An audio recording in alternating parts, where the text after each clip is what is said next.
Hello, Internet! We are live, obviously. All right, this is the first of a hopefully very long series of Tuesday afternoon sewing streams. I'm Kerry, for anybody who doesn't know me, which is probably all of you. And I am very excited to be here and to be sharing my love of sewing with you all. So today's stream is got a theme of accountability because I really am kind of terrible about cutting out a lot of new projects and then not actually finishing them. So today we are going to finish some projects. As you can see, I have massive, I guess they're not that massive. I have a couple of really full bins of incomplete projects. And today I'm going to finish those. Well, I'm going to finish a couple of them, hopefully. I don't know how many. And we shall see how that plays out. So I'm just going to pull up the instructions for one of them because I don't have them printed out. They're on my MacBook here. So I'm gonna start with finishing up a pattern by True Bias, and it is the Salida Skirt pattern. I'm from Colorado, and there's a town called Salida. It probably should be pronounced Salida, but we suck, so we pronounce it Salida. And if I pull up those instructions, I can show you what that looks like in just a moment here. And I'm also getting my stream manager opened up. Okay. All right, so the Salida skirt looks like this. This is probably not the best view ever, but I'm doing the one with the flared out bottom on it, and I'm doing it in this really beautiful sanded delicious twill. And so it's sanded on the outside. It feels really, really soft. It is in this kind of khaki color, but what I've done so far on it is I have used a contrasting thread for the top stitching. So let me show you what I mean by that. And I'm actually pretty far along in this project. I'm going to turn off center stage here so that I can back up and actually show you how much I've done on this. There we go. Goodbye, center stage. Let's pull up the skirt that I'm gonna hopefully finish today, which is currently inside out. So, again, I'm making this in this beautiful sanded twill, and it is gonna have like a flare out at the bottom, and then it has this really beautiful contrasty kind of turquoise top stitching. So yeah, I'm pretty far along in it, but for some reason I just haven't finished it, and today is accountability day. So I'm gonna close that up and let's go to the sewing view.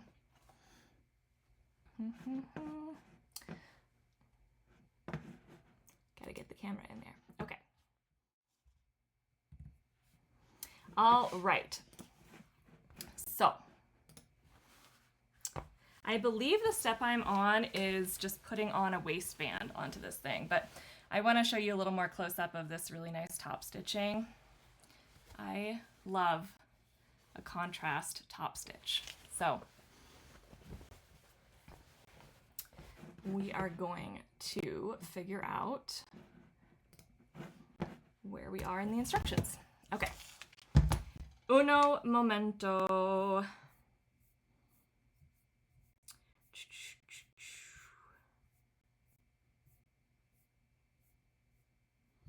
All right, I've done the pockets, I've done the side seams, and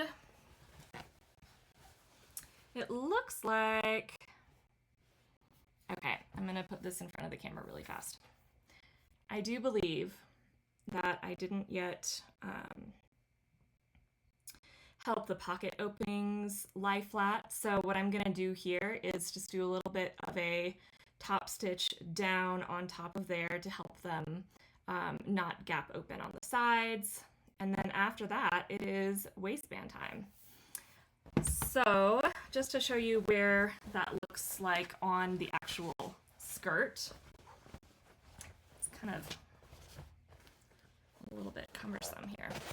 Okay, so there's the front of the skirt so far. I'm just gonna tack down the edge of these pockets here and here, just so that they will not kind of go like this while I'm wearing them. I lined the inside of these pockets with this leftover kind of scrap material that I had from another project. So always good to be economical with our scraps because you'll never know when they're gonna come in handy. And let's see, do I have any random notes on here? Nope. That's just my list of my pattern pieces. All right. I'm going to just check over here really quickly. Let's see.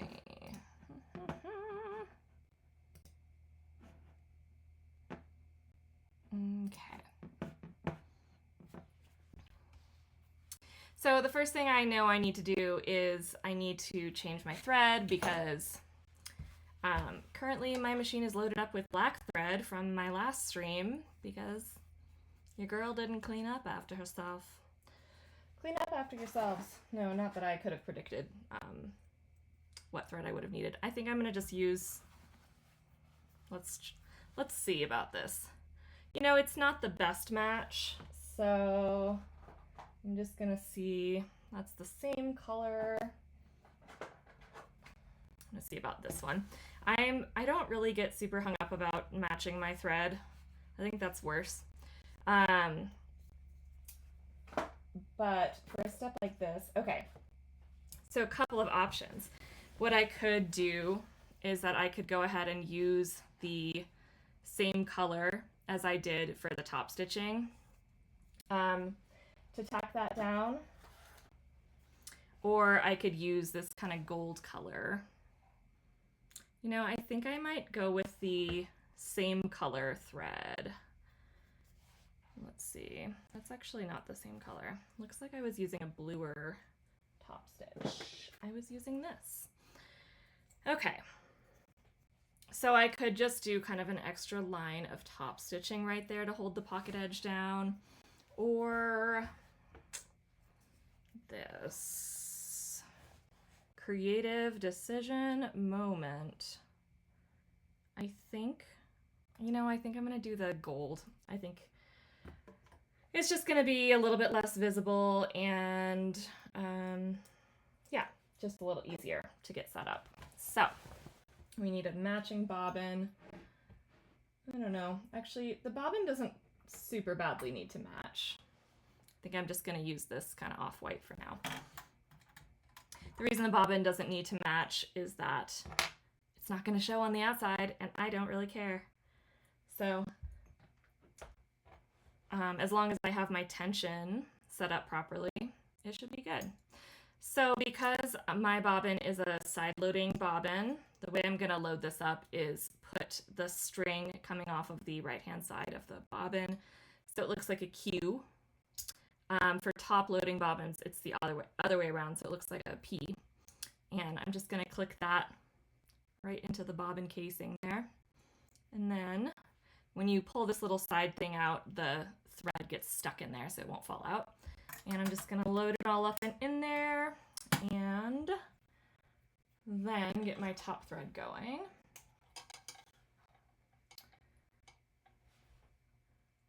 Make this up here a little bit more. Top thread. Every machine threads a little bit differently, but there's a lot of similarity. So once you kind of get the hang of it with a few machines, it's not too bad. You do always want to thread your machine with your presser foot up. And the reason for that is that in here are some tension plates that press together. When your presser foot is down, they close up. So you really want your thread to get in between those tension plates, because that's what is going to create a really nice stitch like this. And if your presser foot is down right here, the thread can't actually get all the way in. So you always want to have that all the way up when you're loading up your thread. All right. Next, I'm just going to do a little bit of pinning to hold that pocket in place right there. And I believe the instructions said to go down 1.5 inches to hold this pocket in place. So I'm going to measure that 1.5 inches right there. And I'm just going to make a little mark where I want to stop. This is a pen that irons off when you put heat on it. It disappears. So that makes my life easier. Maybe I'll put one more pin just to hold all those layers in place while I sew them. There's the back. So essentially, here's the pocket bag, and I'm just going to be sewing that down a little bit right there. Okay, same thing on this side. I'm going to mark 1.5 inches from the edge. That looks about like 1.5 inches. I'm going to back my camera up a little bit just so that there's a little bit more visibility. Getting stuck on things. Oh, bouncy!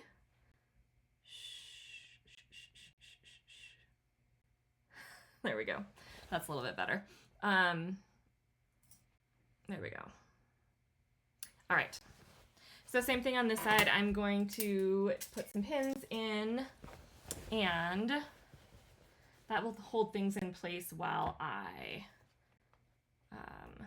just stitch the top of that pocket down to prevent it from gaping open while I wear the skirt.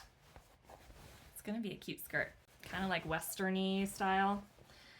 Okay, here we go. I'm gonna set my stitch length to like 2.5-ish, and that's pretty standard for a straight stitch. And then I'm gonna go right next to that top stitching, the turquoise stitch that I did earlier, so that I'm not sewing over it, but I'm also not making anything too visible. I like to take my pins out before I sew over them. And see how that came out. It's basically invisible. So I sewed from here down to here. Can't open that up anymore, so I think that's probably good. Just making sure I did a back stitch to lock my stitch, which I did, and looks good to me.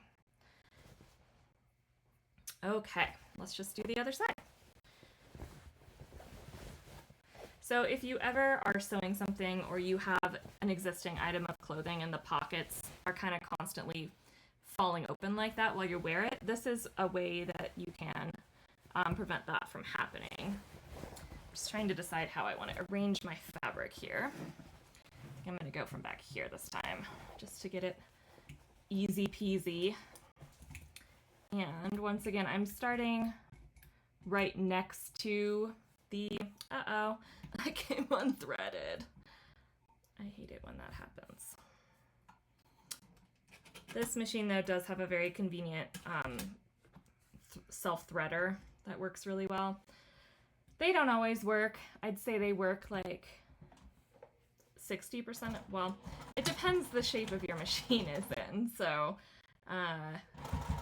this one's in pretty good shape. I get it serviced regularly, so its automatic threader still works pretty well. My other home sewing machine, however, has not had a functioning self-threader in years, really. Okay. Let's double check the instructions and just see what's next. Just pulling this up here. Shoo. I don't care about your updates. Let's make this full screen. And I'm gonna zoom in as well, just so that we can see it a little bit better. Okay, so I've done this where I've done a little bit of a stitch to sew the pockets down. And now I'm going to be pressing the unnotched long edge of the waistband up by 3/8 of an inch, wrong sides together. So what that means is I'm going to find which side of my waistband, which edge has notches on it and which edge does not. The other question is, did I mark notches on my waistband? I hope I did. We're gonna find out. Looks like there's supposed to be 2 notches. Ah, I found them. Okay, so I like to just trim little notches in. I think you can see them right there. Get off of there. And those notches serve to align the pieces together. I'm pretty sure this one is going to be aligning with the center back of the skirt once I put it on the skirt.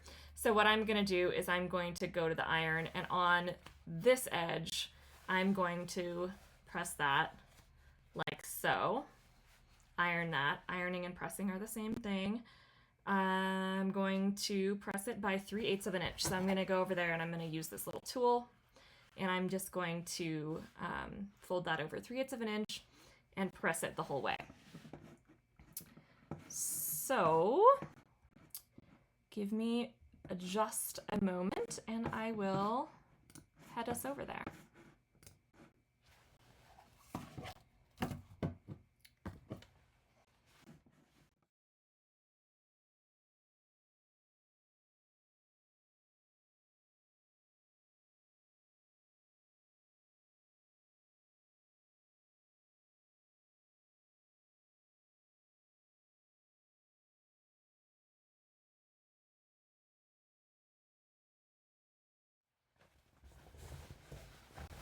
All right, sorry for the delay on that. I was trying to make sure my music is working for you all, but I don't think it is. I also just realized I never turned on my ironing board. You don't have to turn on an ironing board. I never turned on my iron, so that's fun. I guess we're gonna wait here for a second. I'm gonna come back over here and decide what I'm gonna do next, because let's go here actually.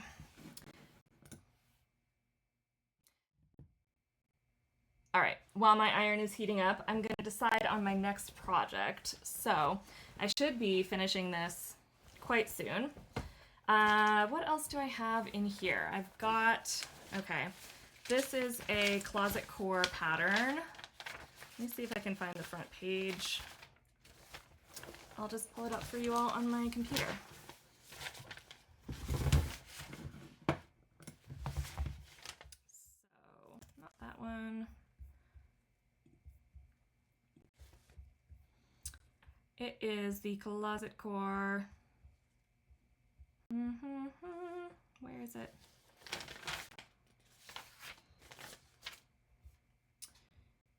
my gosh, the Charlie caftan. Here it is. Okay, so this is the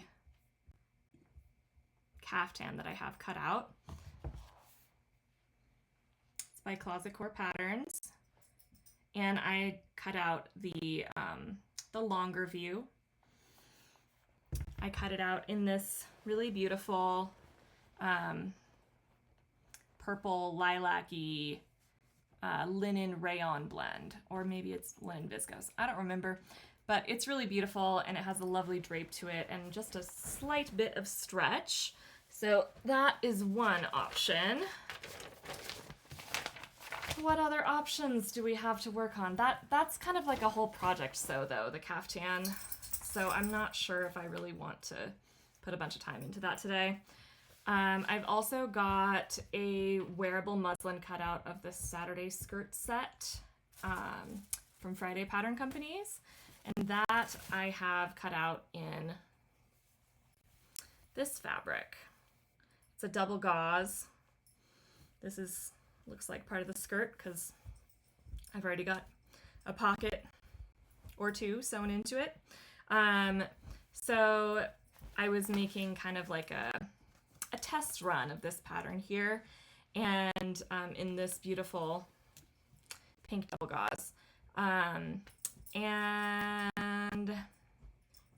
yeah, I was making a test run of it so that I could see if I liked how it fit, see if I needed to make any adjustments. And this fabric I like, but it's not super duper special to me, so I did it in my, I pulled a fabric out from my collection of fabrics that I'm not super duper obsessed with, so that I can make a test run, and if it goes wrong, it's not the end of the world. So that's what I like to do when I'm testing out a new pattern. So I do have that one cut out. What else do I have going on in these buckets? Let me go run and grab the other bucket. Oh my gosh, I wish you guys could see my dog right now because she's trying to cram herself into a dog bed that is way too small for her. Okay. So the next thing I already have cut out is a pair of Persephone pants, which I will show to you once I find the instructions. Okay. Persephone pants are like these beautiful barrel leg trousers, and they don't have a side seam. So they just have a seam down the inseam in there, and each pant leg is already it's the entire leg, so you don't have to sew together a front and a back of the pant legs. So I've already got that cut out, and this one is a little crazy. I've got each leg cut out in orange and green, so it'll have two different colored legs. And then my plan with that was to basically put a bunch of tomato appliques all over it. So I don't know if I have the fabric in here. Wow, this is a hot mess, my friends. Persephone pants. That must be the other pattern pieces. I don't even know if I have that fully cut out. So, I think what I'm going to do today, just looking in here, this is a very hot mess.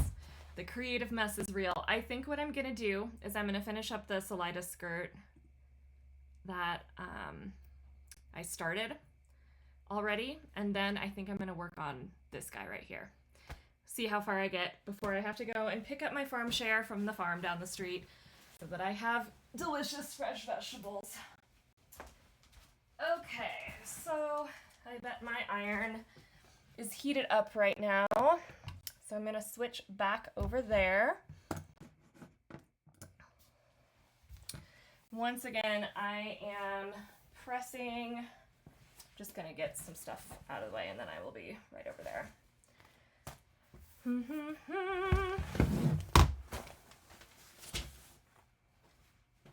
Okay, so I'm pressing the unnotched edge. So this is the notched edge right here.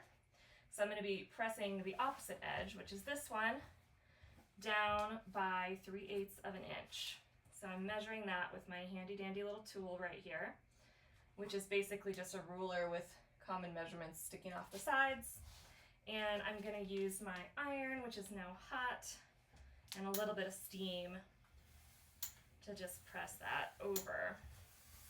And the reason that we're doing this step is that we're going to sew this side to the existing waistband of the skirt, and then this will double over and basically hide the seams on the other side. So we're pressing that over so that when we do that, they're already tucked in and we don't have to worry about them. So 3/8 of an inch. I'm not doing very good at being consistent about my measurements right here. Let's see. 3/8. And I am super guilty of kind of guesstimating my pressing sometimes, especially on things like waistbands where I can kind of make it work even if it's not perfectly 3/8 of an inch. And I can always kind of just correct it once I get to that step. This fabric is also quite thick, so it's not loving being pressed. Oops. So with such a tiny little bit of it folded over. Thicker fabrics tend to sort of misbehave when you try to make them do that. Ow! As I burn myself. Let's see. That looks like it's consistent enough. Just a little bit to go, and then we get to pin it onto the skirt. Okay, I'll see you over at the sewing table.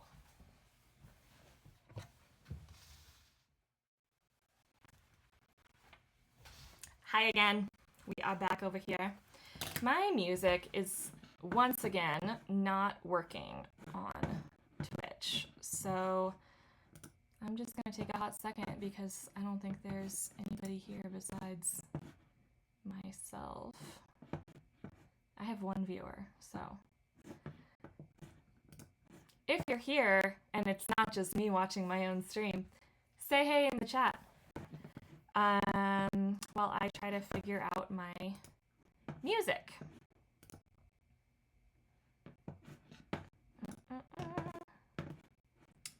Output.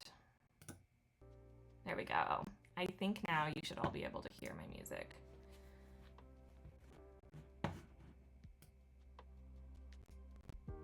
It'll be soft because I don't like it very loud. Okay. Back to the stream. Let's get back over here too. Okay. Thank you for your patience, oh internet. Kind, sweet internet. Please like my stream. All right, we're already getting weird on here. So I'm gonna pull my instructions back up and just double check if there's any alignment we need to do in any special way. So I just pressed the unnotched edge of the waistband up by 3/8 of an inch. So like I was showing you over there, there is that picture of that pressed up part of the waistband. And then we're gonna sew the top edge to the top edges of the skirt. Notches on the waistband will match up with the center back notches on the skirt. The ends should extend past the center front edges of the skirt by 1 inch or more. And this is intentional. So I'm going to pin around the whole top of the skirt with the waistband now. Here's some pins. Let's do this. Okay. So I'm gonna start by finding those notches, which are right here. I'm gonna match those up with the center back, which is right here on the skirt. Just gonna put this down a little bit. There. And matching those up right sides together, which means pretty side to pretty side so that the seam is on the inside. We are going to just pin those. I like to pin perpendicular to the direction that I'm sewing so that as I'm sewing along like this, I can get pretty close to my pin before I have to take it out. If I had my pin in this orientation or this orientation, it would be really annoying if I was sewing in that orientation to try to get my pin out. So I'm just gonna come in here and pin every few inches around the top edge. This fabric got nice and frayed because this project has been sitting there sad and alone for literal months. At least it's not years on this one. That is definitely the case for some of the things at the bottoms of these sewing bins that I just pulled out. So tragic for them. Okay, I'm also noticing that apparently I never finished my side seams. So maybe I'm getting a little bit ahead of myself. I might need to do a little bit of serging. And it also, oh, I'm so glad I got this before I sewed the waistband on. I apparently only basted these together. So I don't know if you can see on there, but this is a really long stitch length, which is prone to coming apart like so. I'm guessing what I was doing is basting it together. Basting is what that temporary stitch is called with that longer stitch length. I'm guessing I basted it together so that I could try on the skirt and then didn't make a note in the instructions as to where I was on the project. So I'm gonna actually unpin everything I've pinned over here on the waistband, and we're gonna just go back a step or two and make sure that we're doing those side seams properly. So the instructions are telling me to baste and try on the skirt for fit and adjust as necessary. And then after making any fit changes, sew the front to the back skirt with a regular stitch length. Okay. I'm gonna just press pause for a moment, and I'm gonna do a little try on. And then I will come back and I will show you how this is looking.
Okay, I've got the skirt on, and I just want to make my camera stop doing its center thing so I can show you. Okay, so this is the skirt so far.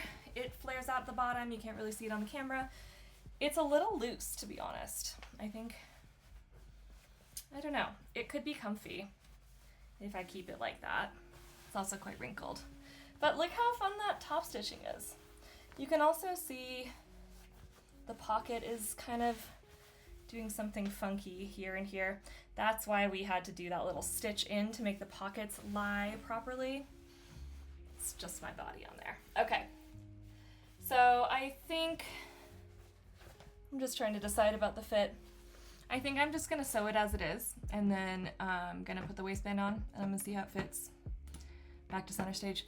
I'm gonna see how it fits, and then I'm going to do my fitting after the fact, which I don't usually recommend, but you know what? Who cares? I like to live dangerously while I'm sewing. Don't do that. Okay, I'll be right back. I'm gonna change back into what I was wearing earlier and out of this skirt so I can finish it.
All right, we're back. I have changed out of the skirt, and I'm gonna flip it inside out now so that I can sew up these side seams.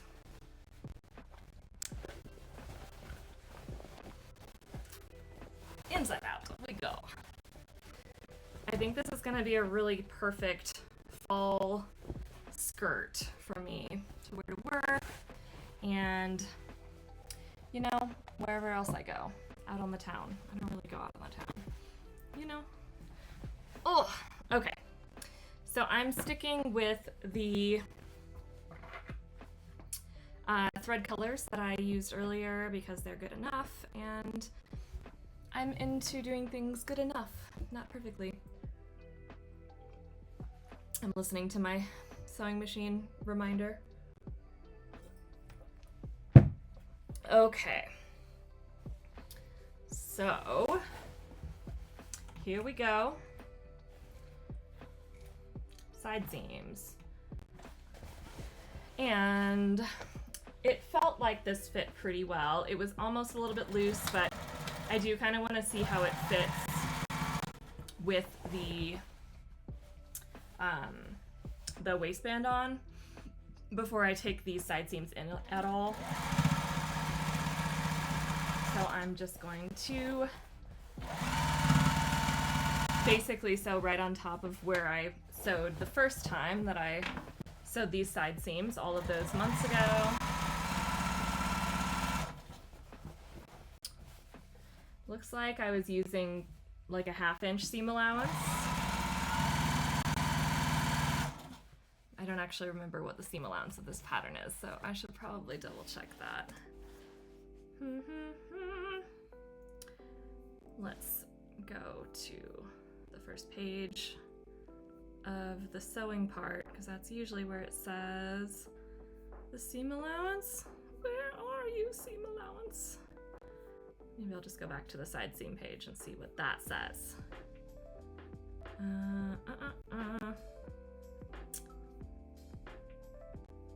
It doesn't say, so I'm guessing. Okay, now I need to know the seam allowance. Come on.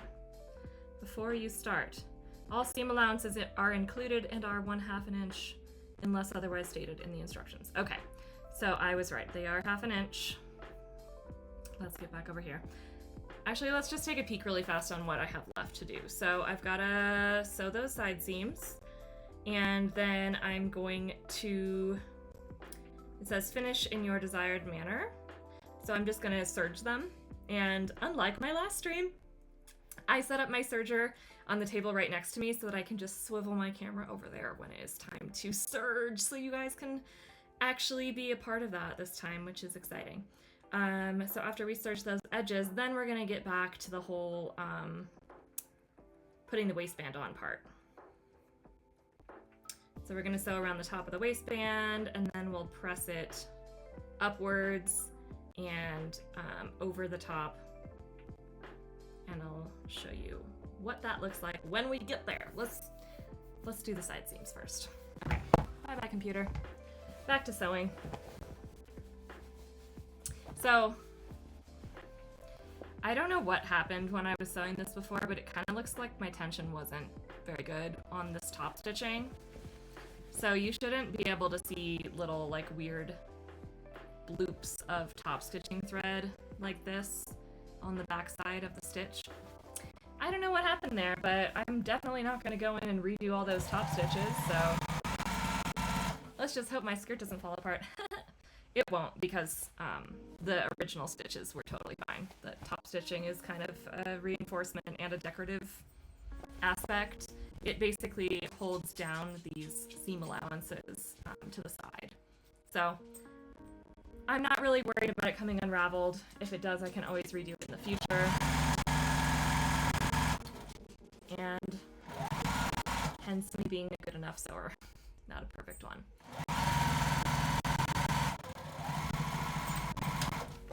Okay.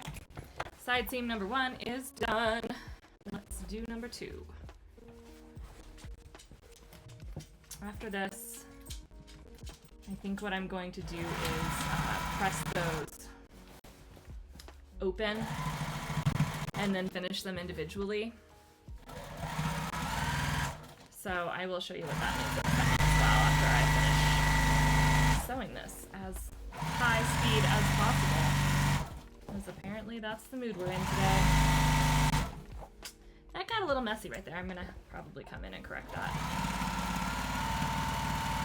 Maybe. We'll see. It also looks like my pieces didn't perfectly match up, which is also kind of normal, especially because I use a projector to cut out my pattern pieces sometimes, and that tends to,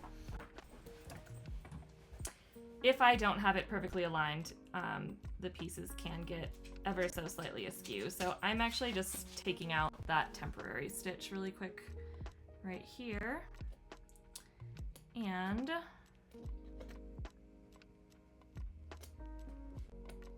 I'm not gonna go in and overly correct my seam allowance on this part because it's kind of at a part of the skirt where it flares out anyway, and I'm so close to being at the right seam allowance that it's not gonna really impact anything.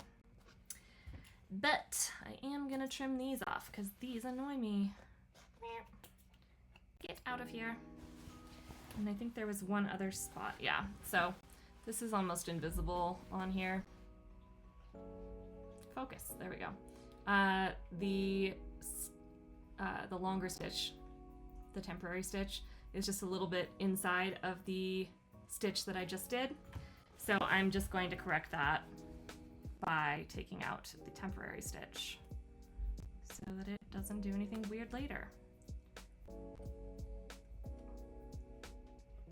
Ultimately, when there's only one layer of stitch, it's much easier.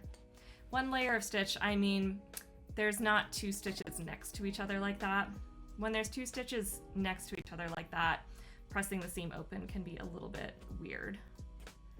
Because there's like this little gap right here where you can't press it open. And that'll just stand up kind of funky. I don't know if that's making any sense whatsoever, but we're gonna get these temporary stitches out of here so that I can press this seam open super nicely. Bye-bye thread. And I'm just gonna take a look at the rest of this as well as the other side. I think that looks pretty good on that side. And if I go along this one, oh, it's way easier to see when I look at the bobbin side because I used a mismatched thread color on the bobbin. I think that looks good enough. So let's go press. Press, press, press. Press, press, press. Okay, oopsies, my iron slid off of its little home. That's not good because this guy is always on. All right, so I'm gonna use my trusty tailor's ham to just press this seam open, and I'm using the tailor's ham on the parts of the side seam that are curved so that it will be nice and flat on the curve. So if I tried to press this on a flat surface, it would not lie as nicely because it's not flat.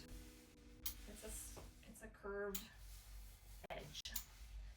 So this little thing right here has lots of nice curved edges that I can use to basically line up with these seams and get them nice and flat. The reason we do this is that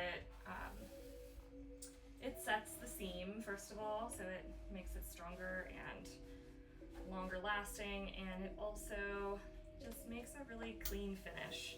And I am going to come in with my serger and get rid of these frayed edges as well. So we'll get there. Don't worry. I know it kind of looks crazy right now, but I just wanted to get these pressed. Sometimes I'll serge them before I press them, but today I didn't do that for some reason. I don't know why. Because I didn't want to. Okay, there's one side seam pressed, and do the other one. Once again, I'm using this tailor's ham. This bottom part, this is the bottom of the skirt. It's not as curved on here, but I still think the tailor's ham helps because it also lets me separate the layers. So if I put the tailor's ham in between this side of the skirt and the bottom side, it basically prevents it from ironing things that I don't want to iron. So I'm only ironing what I do want to iron. And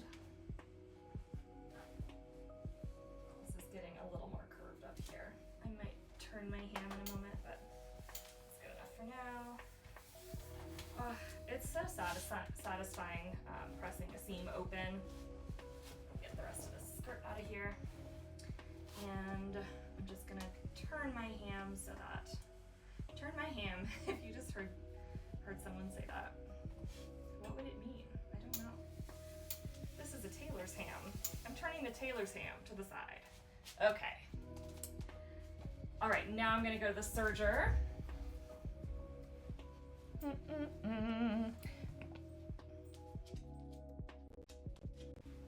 Oh, looks like I've got a little spammy chat, so I'm just gonna delete that really fast before I go and serge. Yes, we want to delete. Oh, I don't think I'm on the right view for that. Oh well, I'm gonna delete that later when I figure that out. Okay, to the serger, which is over here. So this is the serger. You can see I've got some of my creative mess next to it. I'm gonna move that out of the way. More creative mess. Get out of the way. Okay. So the serger has 4 threads on it, and it makes it makes that little loopy-doopy stitch that you see on pretty much everything that you buy. And I'll show you what I mean by loopy-doopy stitch. It means this kind of stitch right here. So if I get my light, there we go. That's a little bit better. You can see it basically loops around the raw edges of the fabric and binds them so that they do not fray when you're wearing it. So I'm gonna do that here on the raw edges of these side seams. There we go. And I'm just gonna do them one at a time. So I'm gonna have to kind of rearrange my fabric so that I'm only serging what I wanna be serging. The serger cuts while it serges, so it's gonna make a little pile of, whoops, I pulled it right out. It's gonna make a little pile of junk right there as I go. You can see it cutting off that frayed edge. This is really thick fabric, so I'm just having to do a lot of management so that it doesn't, the weight of the fabric doesn't pull it off the side over here.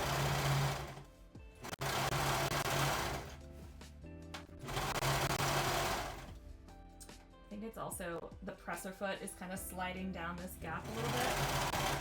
So I'm going to try to stop it from doing that. That's a little bit better. Okay.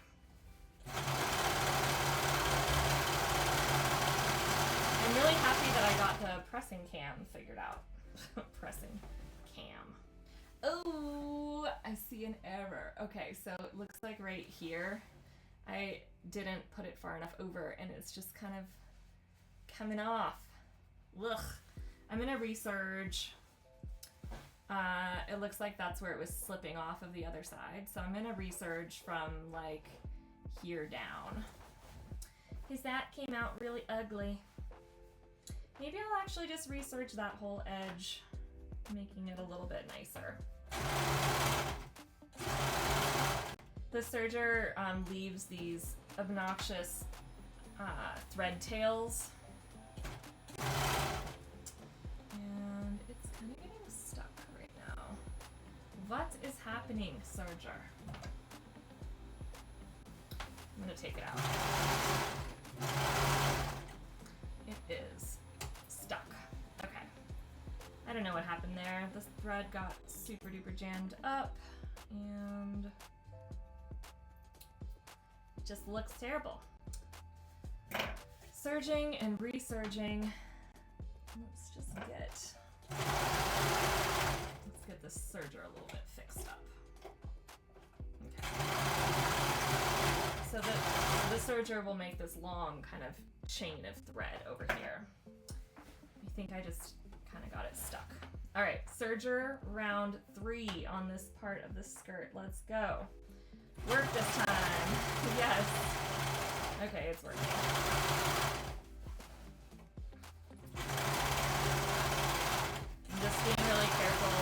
not let it do the thing again where it's slipping and not sewing. I'm kind of having to shove it over a little bit. Okay, I'm just checking out behind the problem zone. I think it's looking okay. If this keeps happening, I might finish these edges at the same time instead of pressing them open, but I think it's gonna be just fine the way it is. Also, I am very lazy. Okay, let's see how that worked this time. It looks really shoddy in a couple of areas, but I don't know how much I care. Again, it's just in this little zone right here, which is where it was messing up earlier. I think there's just a lot of really bulky fabric over here, and it's slipping off and going off the edge there. So I'm gonna just do a little spot rescue on just that spot right there. I'm gonna get really close.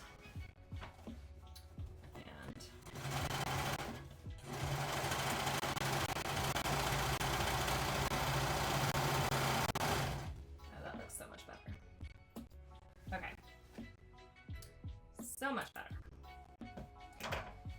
It doesn't look very pretty, but I don't care because it's going to be on the inside of the skirt. So we've done one side of that pressed open seam. Now we're going to flip the other one open.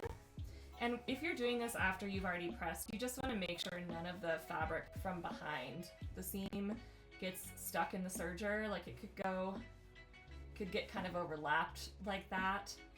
Just make sure you're only sewing what you mean to sew, because especially with the serger, like I said, it literally cuts the fabric while it sews, and you don't want to accidentally cut anything that you don't want to. I think that's why sometimes people are intimidated by sergers, besides the whole 4 threads and like super complicated threading process situation, but I promise they're really not that bad once you learn them. And it's very easy to learn how to use a serger.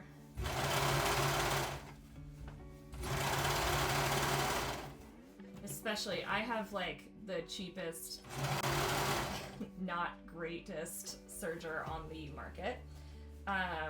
But because so many people have this serger, there's like a million online resources. Oh my gosh, it's doing that thing again. See what happened there? It just pulled the frayed edge right off. So I'm really not liking how this is looking. I'm gonna change my plan of action because this isn't working very well at all. And what I'm gonna do is I'm gonna go back over to my iron and I'm gonna press these so that they are together instead of apart. And then I'm just going to trim a little bit of them off, trim some of that horrible looking serging off, and then I'm gonna just serge them together to finish those raw edges. So I will meet you over at the pressing camera.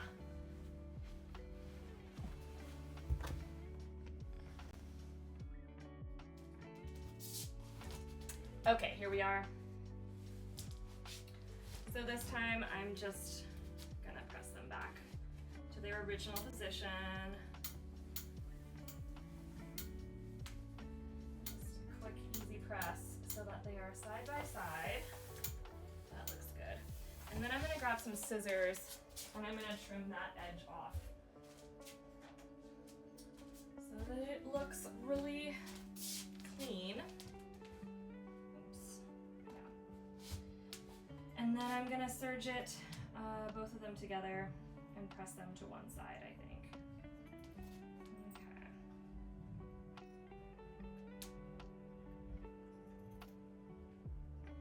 So I'm kind of just trying to trim off all the nasty bits from earlier.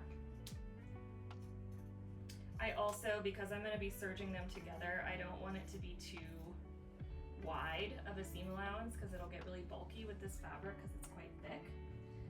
So I'm kind of trimming it down to like 3/8 The directions did say to trim it down to 1/4 inch.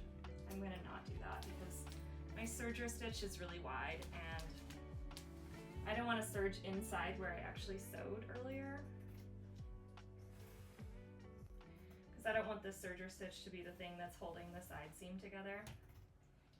So, almost done. There we go. All right. I'm gonna clean that up later. Famous procrastination words. I'm gonna go back to the serger. Sewing. Okay, we're back. Oh, yeah. Someday maybe I'll have a camera for my face at the serger as well. That would be cool. I should probably just delete that from this view, but oh well. Okay, so I'm serging these together this time, and I think that's gonna go so much better for me. And it already is going so much better for me than trying to serge them separately. Probably because it's not slipping around so much. Okay. See, this is how it usually goes. It's usually this smooth over here. So I say that, and you know, sometimes machines go awry when you're sewing. This serger doesn't love cutting through a million layers, so I'm basically aligning the edge of my fabric with where the knife is so that it just trims off fluff. If I were using a different fabric, I could actually just cut a big old strip of fabric off the edge. So I could have, what I just did with the scissors when I was trimming this down, I could have just done over here.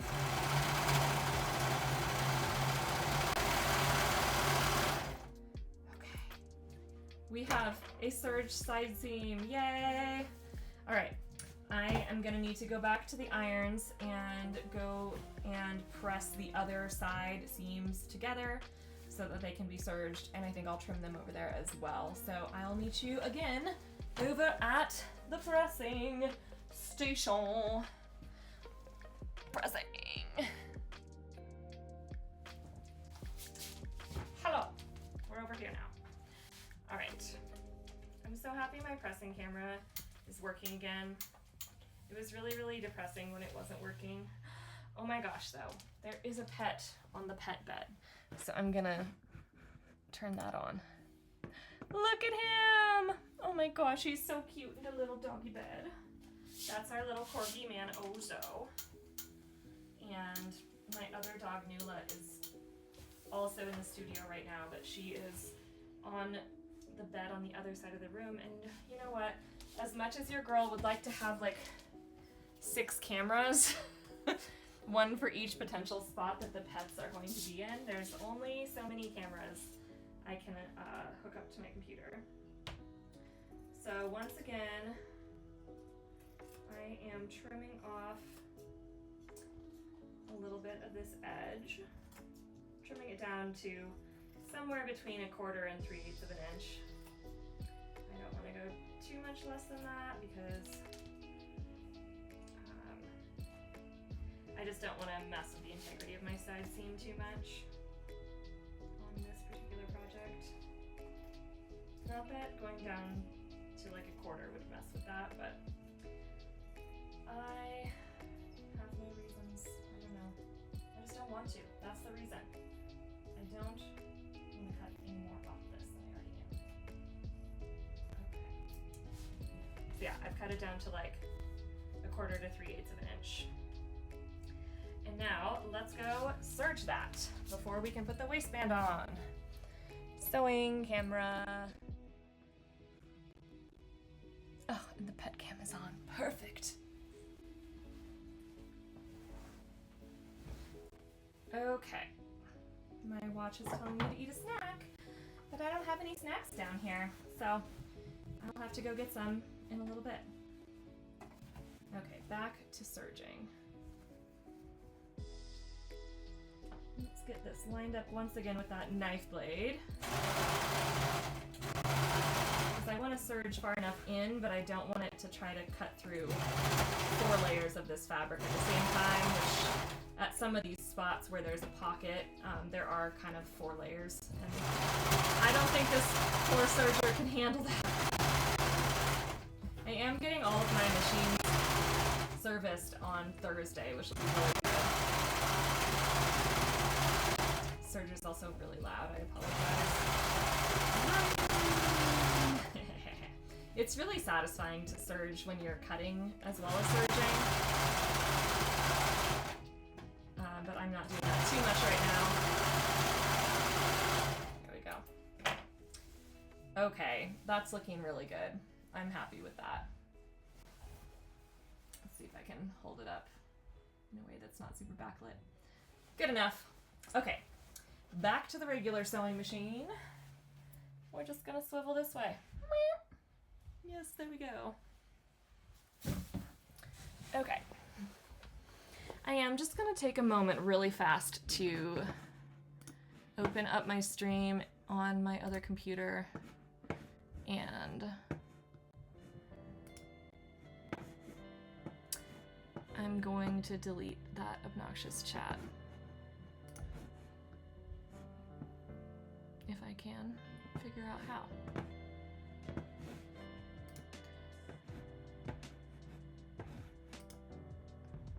There we go.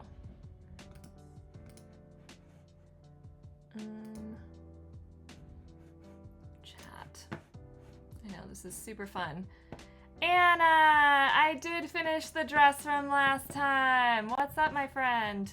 I don't know when that chat, did you just chat that? You did. I did. Yeah, it came out really cute, and I actually was at a conference this weekend and I wore it. I don't know if I have a picture. I don't know where my phone is. Missed opportunity to wear it. Oh, man. You're way smarter than me sometimes, Anna, you know. I don't know you, but you're fabulous. You have a lot of really good ideas. How are you? How was your weekend? You don't have the PhD, whatever. PhD doesn't say whether you're smart or not. It just says you put a lot of time and energy into something that you potentially give a shit about. So you had a good weekend. Awesome. Me too. The conference I went to was really, really cool. It was about feminine creativity and psychology and kind of how creativity and particularly women's creativity are a beautiful antidote to a lot of the hate and disruption we're seeing in our world right now. So, yay. Yeah, it was super neat. I'll show you what I'm working on right now. I'm making a skirt. It's my accountability day, so I'm finishing up a bunch of projects that I started and didn't finish. So I'm making this skirt right now. It's really cool. It has a lot of really beautiful top stitching, and I'm pretty far into it. We should all do accountability days. Yeah, that was kind of my idea for this stream. I was like, if anybody wants to just like watch and chat while they also have an accountability day, let's go for it. But I'm gonna be doing sewing every Tuesday. Oh, bye-bye, doggy. I'm doing this sewing stream every Tuesday. So it should be a good time. Sometimes I'll do accountability days. Maybe I'll do those like once a month because, you know, I could definitely use them. And then other days I'll probably like start new projects or, yeah. Okay, where am I? What am I? Who am I? Remember to drink water, thank you.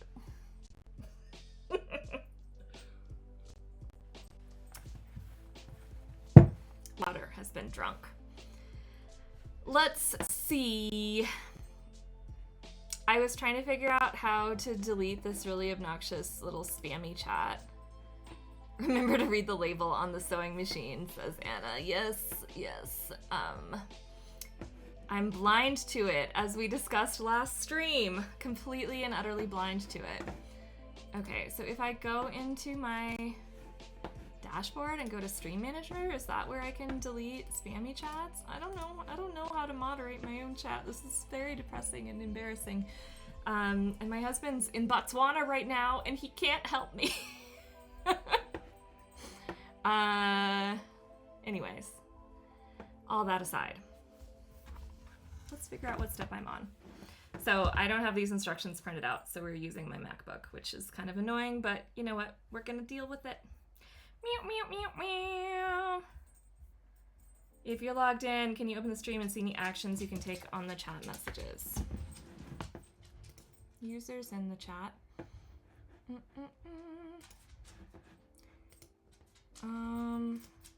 I can reply to the, like under the dots. Oh. No. Maybe if I'm logged in and I go to Twitch and I watch my own stream, go to my channel. I'm so bad at this. Hover over the message. Yeah, Shrug is right. Whatever. I don't care.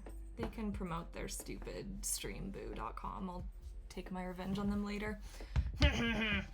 Okay. So, back over here. Busy day for you. Okay, yes, yeah. Lurk, pop in and out. It was really good to see you virtually in the chat, but I hope you're having a great day.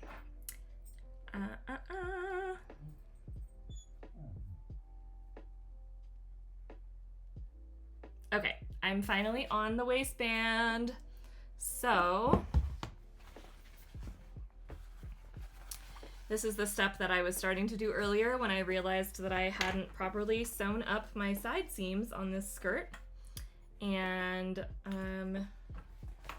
now I'm going to do that.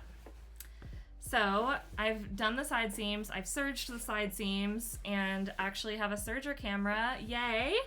And my pressing camera is actually working, yay! So I'm gonna turn this right side out. Kind of a big skirt. Oh, I just love this fabric though. I wish that I could like let you all feel it through the camera because it's so soft because it's a sanded twill. So, and I love the top stitching. Okay. For all of my artist friends out there, it's really okay to be obsessed with your own art or with the things that you're making. It makes it way more fun when you love it. And don't feel self-conscious about it being imperfect. Okay, there's those notches. I'm gonna line those up. I'm gonna tilt down a little bit. I'm gonna line those up with the center back, which is this going right down the middle of the back. And I'm gonna line that up right there. And where did my pins go? My goodness. I am so all over the place today. Where did I put my pins? Did I knock them on the ground? Okay, give me one moment. Oh, I found them. They're just behind my water and I couldn't see them because they were behind the water. Okay. All right. Meow, meow, meow, meow. Back to pinning.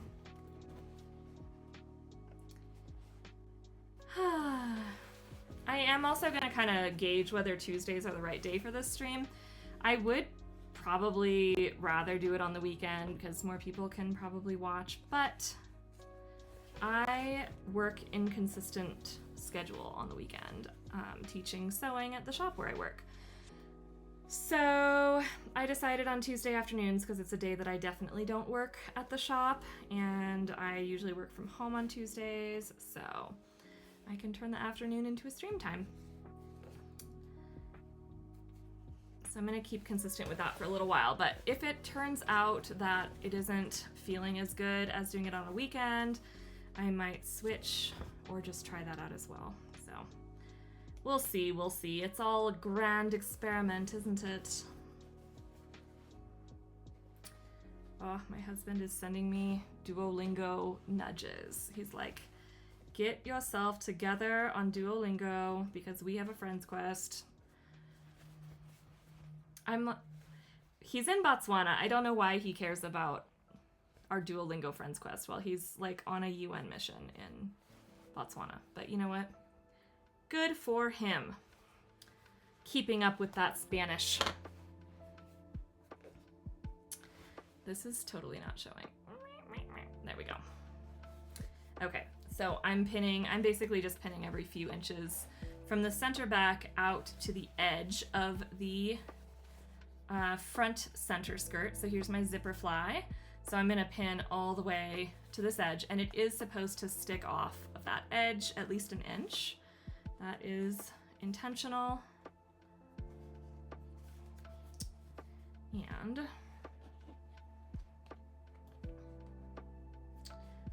I will show you why once we get to that part.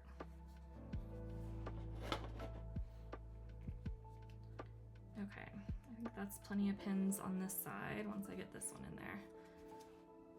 Looks good. All right, now I'm gonna go back to the center back here and then pin out from there.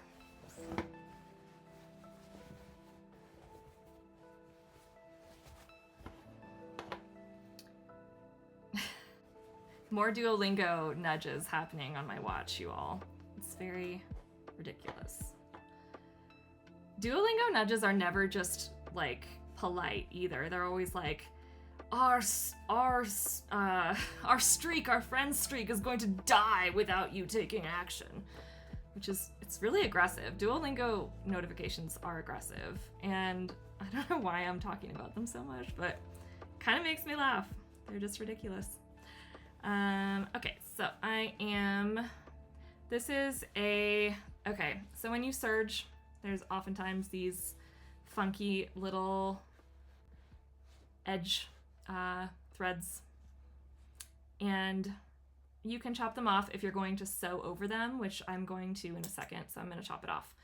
If you're not going to sew over them, you do need to secure the end of them in some way, and you can do that either by pulling them by pulling the little end back through the other stitches, or you could sew a little like back and forth stitch across the end of that. But because I'm going to be sewing across it anyway when I put this waistband on, I am going to not care about it. So, also, I didn't really decide which way I wanted the side seams to face when I do this stitch. And I didn't repress them after serging, so I'm just going to decide they're gonna go towards the front. No. Which way should they go? So this is a curve right here, and it doesn't really matter because I'm only gonna be sewing up here, but I wanna make sure this is laying nice and flat. I really should have pressed it again after serging it, but I didn't, and I don't really feel like getting up right now or unpinning any of this. So I'm just gonna lay it nicely in one direction and pin it like that, and then I will sew it when I sew the waistband on, and then I'm gonna go press it afterwards. Okay. And that is pressed towards the back of the skirt, so I'm gonna do the same thing on this side over here. We're gonna press that towards the back of the skirt right there. And I'm gonna pin it. Come here, pin.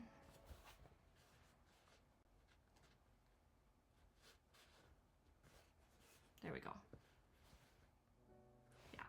So I didn't do this on the other side because as I'm sewing, this is gonna get pushed that way anyways, but when I'm sewing this way, this one is gonna try to be pushed the other way by the sewing machine. So I did pin that one down in the direction that I want it to go in.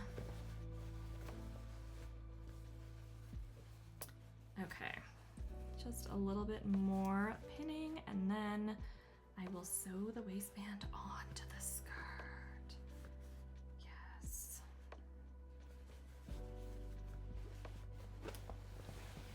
So I'm gonna make sure on my next stream, which is gonna be Thursday this week, that I wear this skirt. Thursday is going to be the Dream Stream debut. And then the Thursday after that, I'm gonna debut a show on Thursday evenings called Sewing After Dark, which is gonna be really goofy. And I'm gonna have guests on it. And my first guest is going to be my fabulous coworker, Kirsten, who is hilarious. And it's gonna be super fun. So I'm really excited. That's gonna be on Thursday evening, September 11th, I believe. And yeah, I'm gonna put announcements up and everything. Okay, I have now pinned the entire waistband and I'm gonna sew it. Why is this pin? Oh, do you see this? This pin is it's trying to escape. It's a runaway. Let's make sure it does its job. Okay. So I'm gonna put this, ow. Sometimes pins are not my favorite because I stab myself constantly with them. I'm gonna put this this side this way, this side down, and I'm gonna start just before, this is sticking off the edge of the front of the skirt, so I'm gonna start kind of where the front of the skirt begins on here. And I'm gonna double check my seam allowance just to make sure I do it right. Okay. I do believe it is going to be a 1/2 inch seam allowance because it doesn't say anything. Yeah. 1/2 ounce seam allowance, 1/2 ounce. I almost just said ounce. 1/2 ounce of a seam allowance. It's a 1/2 inch a seam allowance, and my little bobbin plate here doesn't actually have 1/2 inch marked on it, so I'm going to, for the sake of being precise, I'm gonna mark that for myself with a magnet. So the way that you do that is you can use a ruler like this that has like a little hole at each of the measurements, and you just put the needle of your sewing machine down in that hole and then line up your magnet guide next to that, right up against, oh god, it's real stuck on there. It's a very strong magnet. Right up against that ruler, and then you can take the ruler out. And now you know how far over to put your fabric. The only thing is that these are kind of annoying with pins, so you have to take your pins out a little bit sooner, which I don't love, but you know what? We're gonna work with it. Okay.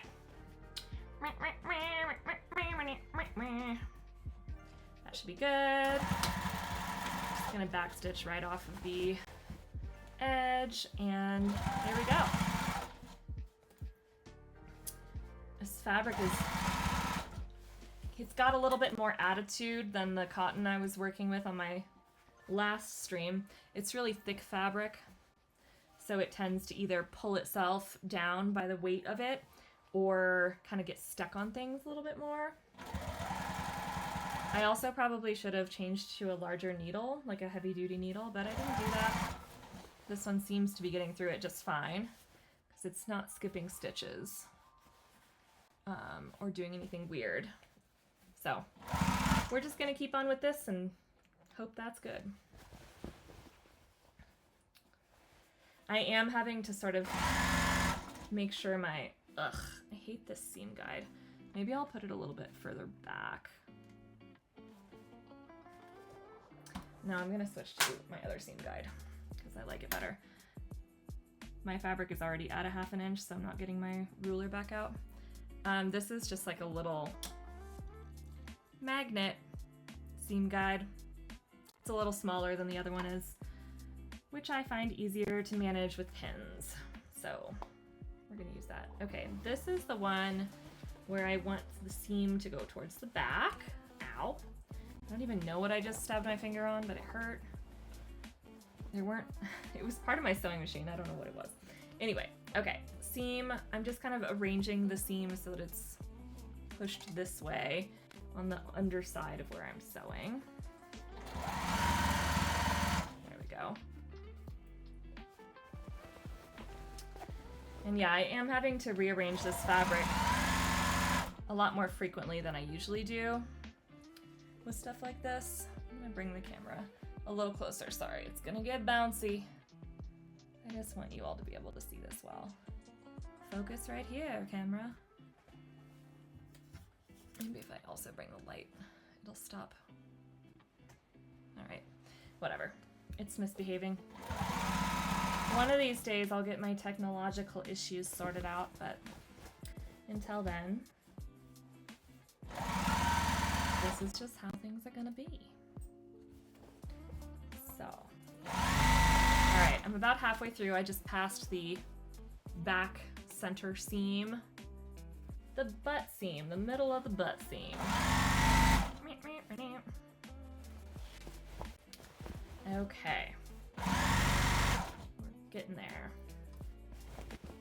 It's going a little faster now that I've sorted out that seam guide situation. Okay, so here's that side seam that I want to be, the seam to be pointing that way. So once again, I'm just kind of pre-arranging it, making sure it is behaving itself, which it just did. Good job, seam. I'm proud of you. Okay.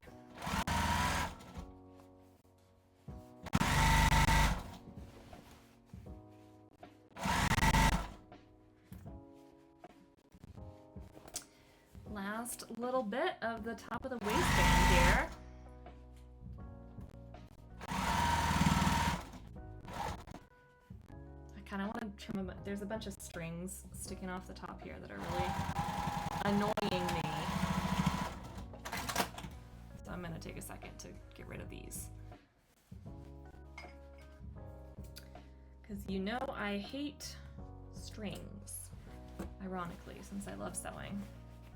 I hate them. They're very annoying. These are all going to be hidden basically inside of the waistband anyway, so there's really no need to be obsessive about this, but I'm being obsessive about it. I'm going to trim some of this off. Bye-bye serger strings. Any other really annoying ones? This one. Okay. All right. I'm going to check les direcciones. I don't care about updates, computer. Okay, so now that I have sewn around the top of the waistband, we're going to grade the seam allowance to reduce bulk, and then we're going to trim the ends of the waistband to 1/2 inch. And then press the waistband and seam allowance up and away from the skirt. So let's start by grading the seam allowance, which doesn't mean giving it a letter grade. It means trimming it down a little bit so that it's not as wide. It's like a gradient kind of grading. And this is super right in my face. Okay. We're gonna find the happy medium where it's close but not within kissing distance, because we don't need that, you know? Okay. So I'm just going to trim some of the seam allowance off, which, you know, I was just trimming off threads, so I probably should have just done this when I was doing that, but I didn't read the directions far enough in advance. Is anyone surprised? Not me. Oh, this fabric is quite thick. I'm going to grab my better scissors. These are kind of scissors that I've used on paper and fabric, so they get a little dull. Hot tip is that you should save some nice scissors. Where did I put them? Save some nice scissors only for sewing, only for fabric. So these are some fabric scissors. They're gonna make this a lot easier. Oh yes. Oh, I don't feel like I'm sawing with the scissors anymore. They're just so nice. So yeah, cutting paper or other non-fabric things with scissors does dull them quite quickly. So I've known some sewists who will put a padlock on their scissors to keep family members from accidentally using their sewing scissors for other purposes. There's nothing that will induce rage in a person who loves fabric and sewing more than someone using their fabric scissors for non-fabric things. Also, fabric scissors can be pricey if you get nice ones, so this is our lesson of the moment. Don't mess with people's fabric sewing scissors. Fabric sewing scissors. Fabric cutting scissors. Because it will induce rage, and you may not be safe. I'm just kidding. You'll be safe, hopefully, if that person's not horrible. But they will be sad, and you wouldn't want that. Okay. La la la. I am just checking over here really fast.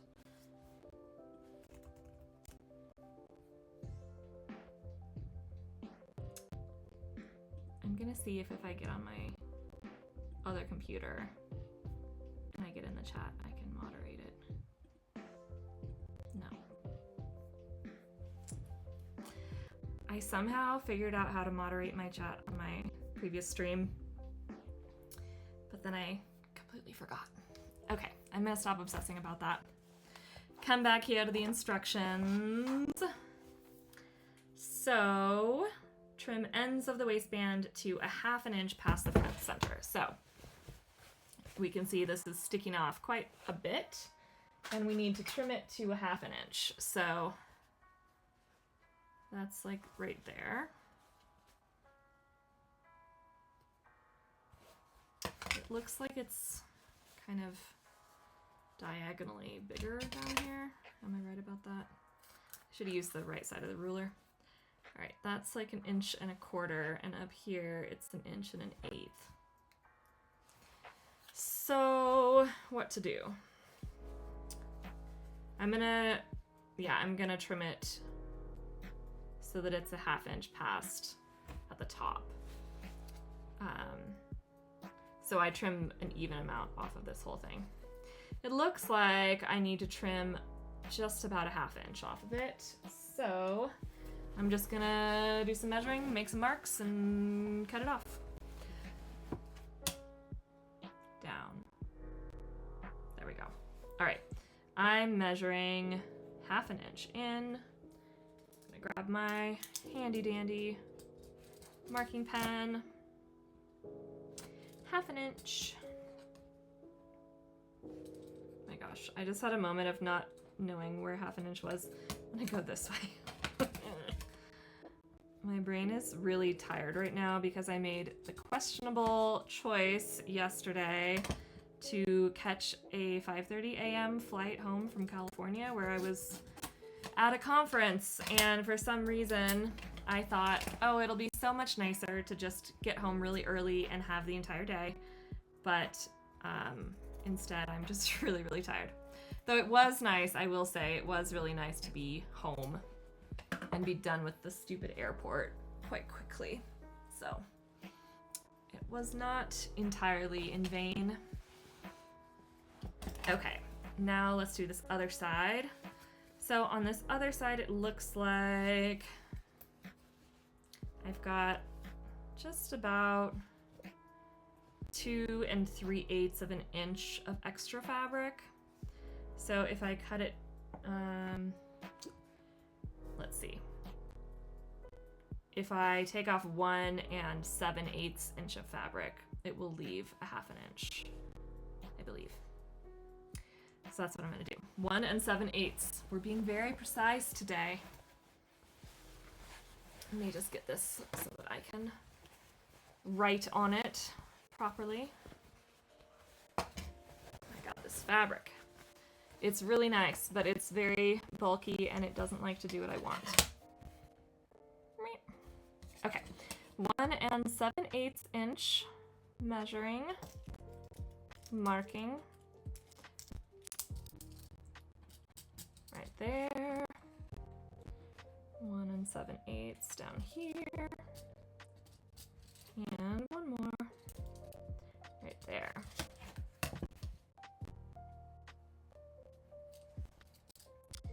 Something like that.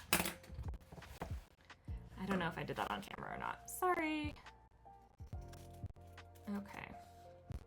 So this should leave about 1/2 inch sticking off over here, as per les instructions. So I'm going to now go and press the waistband up and away from my skirt. And you can see it start to really come together here. It's looking so good. I'm also gonna iron off my little pocket marks from earlier because those are still on there. So, okay, pressing camera, let's go.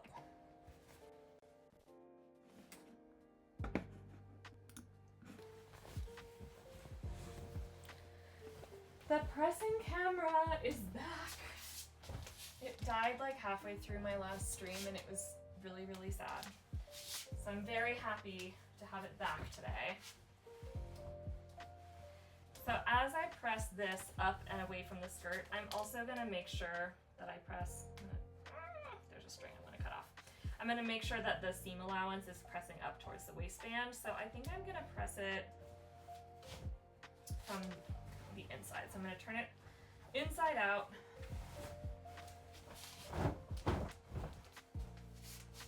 Like so. Make sure this is on the camera. And I'm gonna press this seam allowance up while I tug a little bit on the waistband like this, so that it's going up and away from the body of the skirt.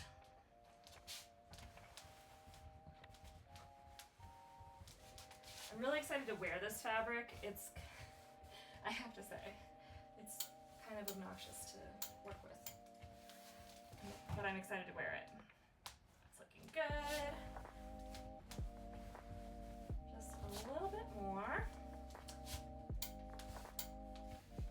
I'm also, while I'm over here, gonna press these side seams towards the back, because I didn't do that earlier, and I should have. But I didn't, and that's fine. I'm gonna do it right now.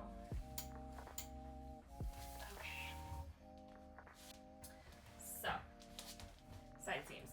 Once again, I'm gonna use my tailor's ham because those side seams are curved, and also because it puts a barrier in between the other layers, so I'm only ironing what I actually want to be ironing.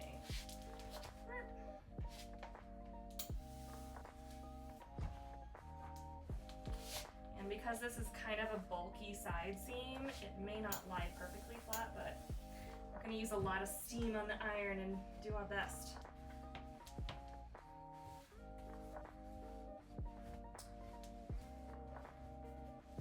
Lots of rearranging.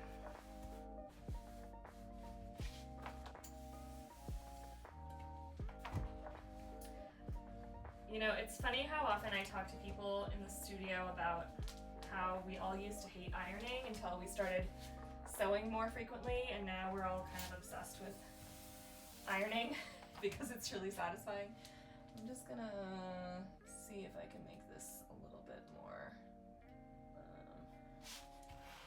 I'll just move this. There we go. That's a little better.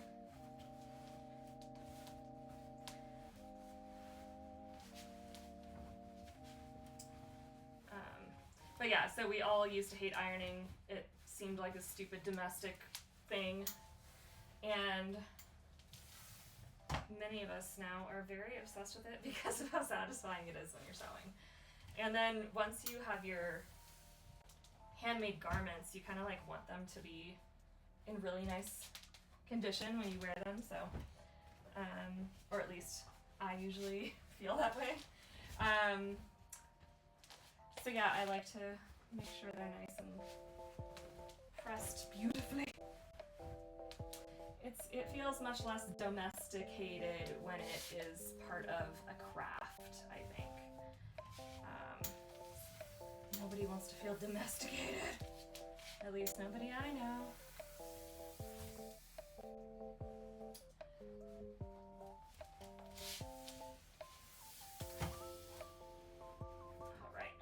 More to really stay. There we go.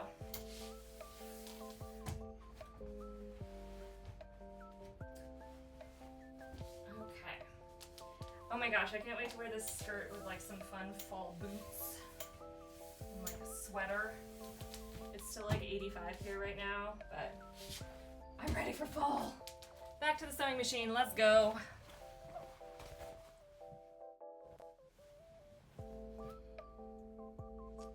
Okay, instructions. Oh, so much stuff in the way. So, we have pressed the waistband and the seam allowance up, up and away from the skirt. Our next step is to take the folded edge of the waistband. I'm gonna make sure my Bluetooth on this computer is off so that I don't steal my mic from the other computer. Bluetooth off. Off with ya. Okay. Back over here. So we're gonna take the folded edge of the waistband and fold it to the outside with the right sides touching. So I'll show you what that looks like. And we're going to, this is gonna basically sew the edge of the waistband so that it creates a corner right here. And then we're gonna turn it right side out.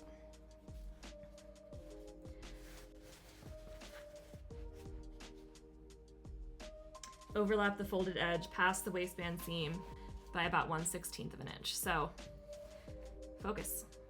There we go. This is the overlapped edge or the folded edge that it's talking about. And I am making sure that that is just slightly past the front side.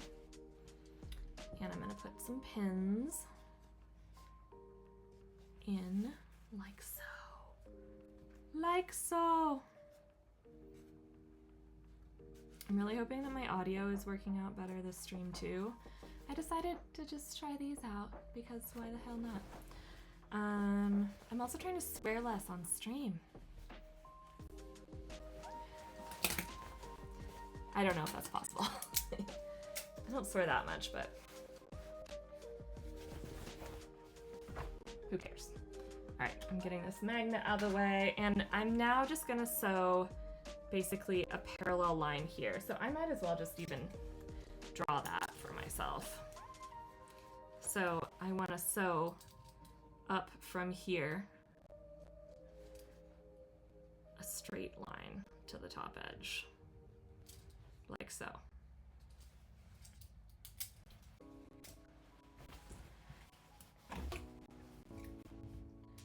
And you will see the magic soon enough, because this makes a very delightful waistband corner.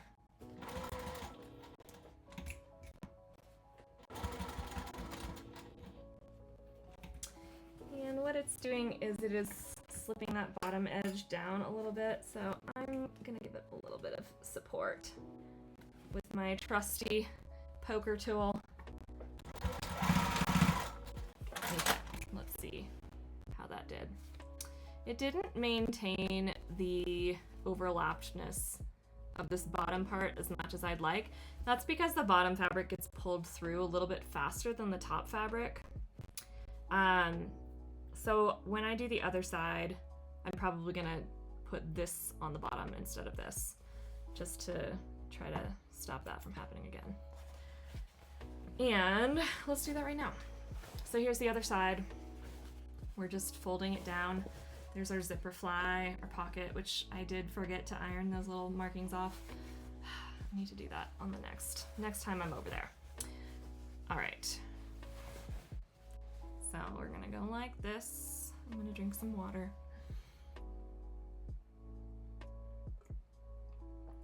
Because at this time in my streaming life, seeing Anna in my chat makes me remember to drink water. So thank you, Anna.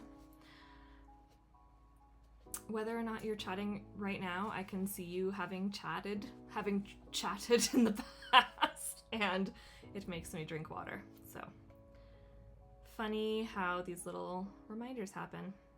Okay, I'm pinning like that. And I'm gonna make sure I'm overlapping this one just a hair on this bottom side right here. Focus. There we go. If I trim these little bits of thread out of the way, that'll be a little bit more visible. Right there. And I'm gonna put the longer side up this time so that it doesn't get accidentally scooted underneath. So I'm gonna be sewing from this orientation this time. And because of that, I'm gonna put another pin up here.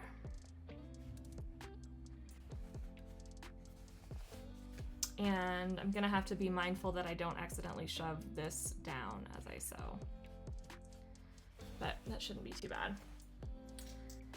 And how about a line?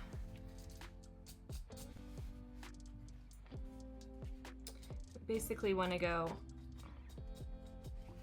right parallel to this edge here. I think mine is pointing out a little bit, so I'm going to come a little further in.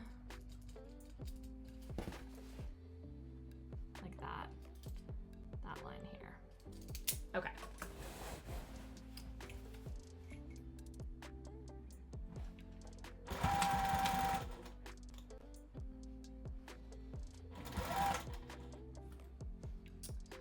All right, this is going better than the last side.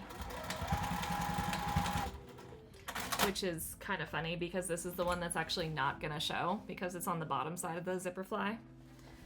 This one's gonna show. I don't think it's gonna be a big deal that it scooted a little bit, but who cares? All right, now I'm going to trim off the corners of these so that when I turn it right side out, this corner can get nice and sharp. Like so. I'm not trimming through my seam, but I'm trimming kind of close to it. Clip corners and grade the seam allowance. I'm also going to trim a little bit of this off. Especially on this side, it's kind of wide. There we go. Let's get rid of these. And, oh, now for the fun part. Okay, so we're gonna turn this right side out. Grab my chopstick, and I'm gonna poke it so that that corner gets really nice and pointy. Thick fabric doesn't behave quite as well for stuff like this. But if you can get in there and you can twirl the chopstick a little bit, that helps. So now it is sitting a little bit nicer. I'm gonna turn it around so you can see it from the outside view. So it'll be like that. I think that looks pretty darn good. Once this is ironed a little bit more, it'll be less bulky right here, but that's just a lot of layers of really thick fabric right in there. And I'm gonna turn the other side, right side out as well. And once again, twist my chopstick. My iron is making a clicking noise. I might have to go check on it in a second. But let's figure this out first. Okay, poke and twist. Okay, I think that looks good on that side as well. So the next step is going to be on the inside of the waistband. We're going to use that already folded over edge to just cover up that previous seam, and then we'll stitch it out, stitch it around on the outside. And because we used a larger seam allowance here, so we used a half an inch here, and we folded this over just 3/8, this should stick 1/8 of an inch over the edge. It should overlap that previous seam so that if we sew from this side right in the ditch of that previous seam, it will catch 1/8 of an inch of this back fabric. Very clever, isn't it? So I'm gonna go around and put pins holding this down 1/8 of an inch overlapped with the previous seam the whole way around the waistband. I'm wondering if I should do a quick try on first. I think I should. Yeah, I think I will. Okay.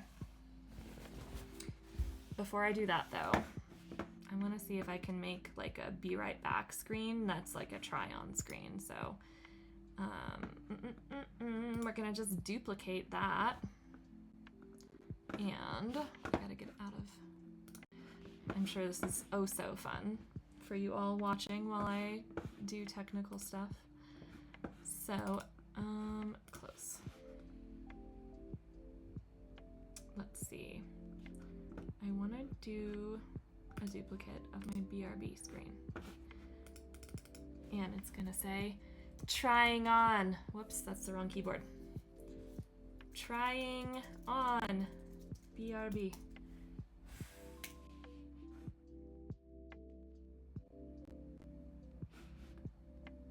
Yeah, I just made a duplicate of my sewing screen, so I'm gonna put my be right back screen up.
Okay, my attempts to make like a trying it on screen failed, but I have tried it on.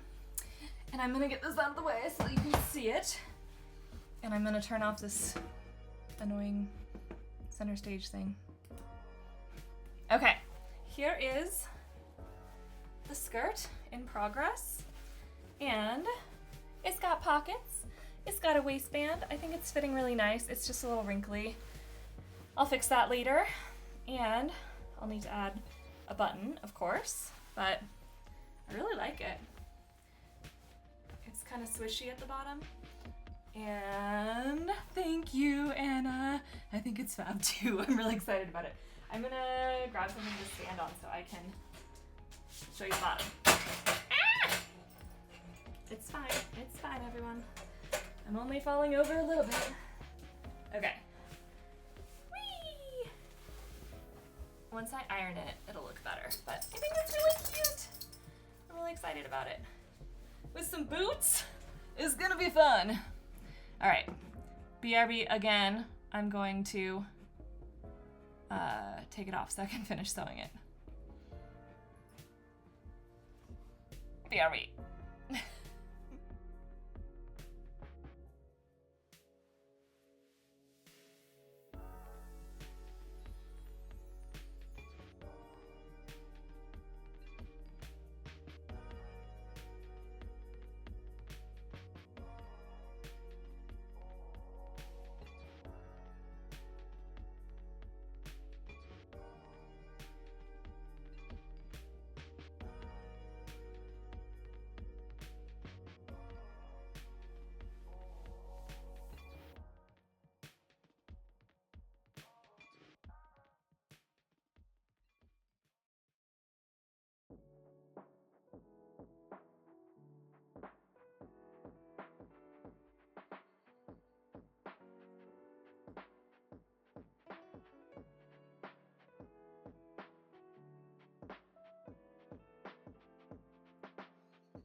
Okay, I left my project over here.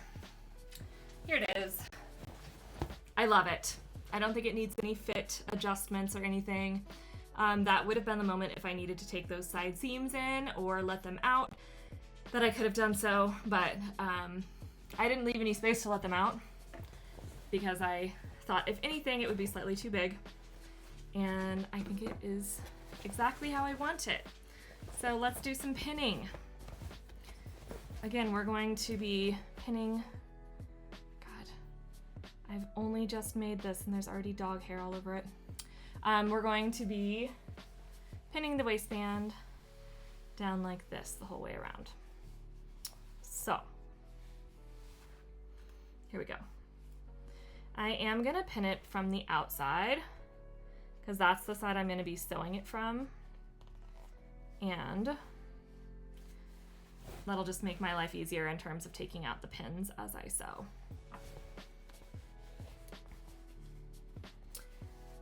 It always takes a little bit of finagling from to look at it from this side, but put the pin in through the other side. But it's worth it. It's worth it for the sanity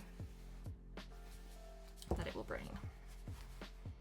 Okay, again, we're just overlapping this over that previous seam just a hair, aka 1/8 of an inch-ish.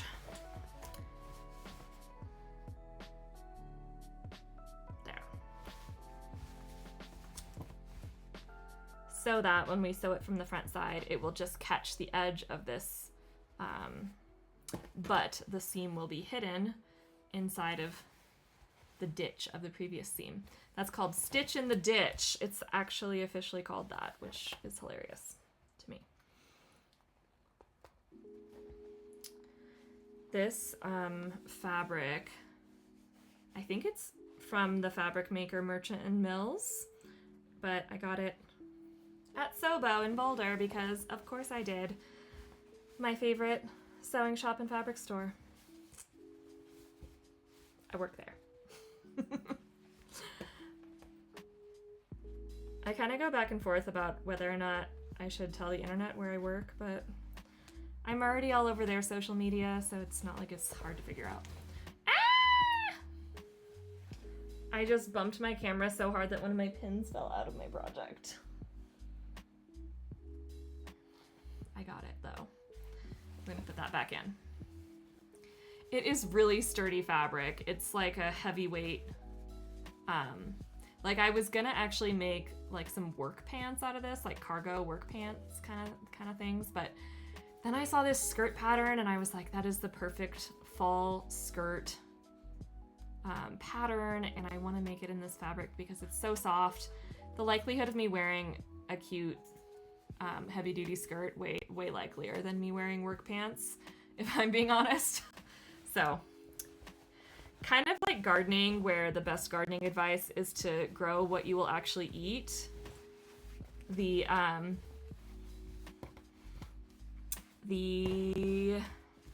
God, I just completely lost my train of thought. Good fabric advice, good sewing advice. make things. The skirt will survive nuclear war.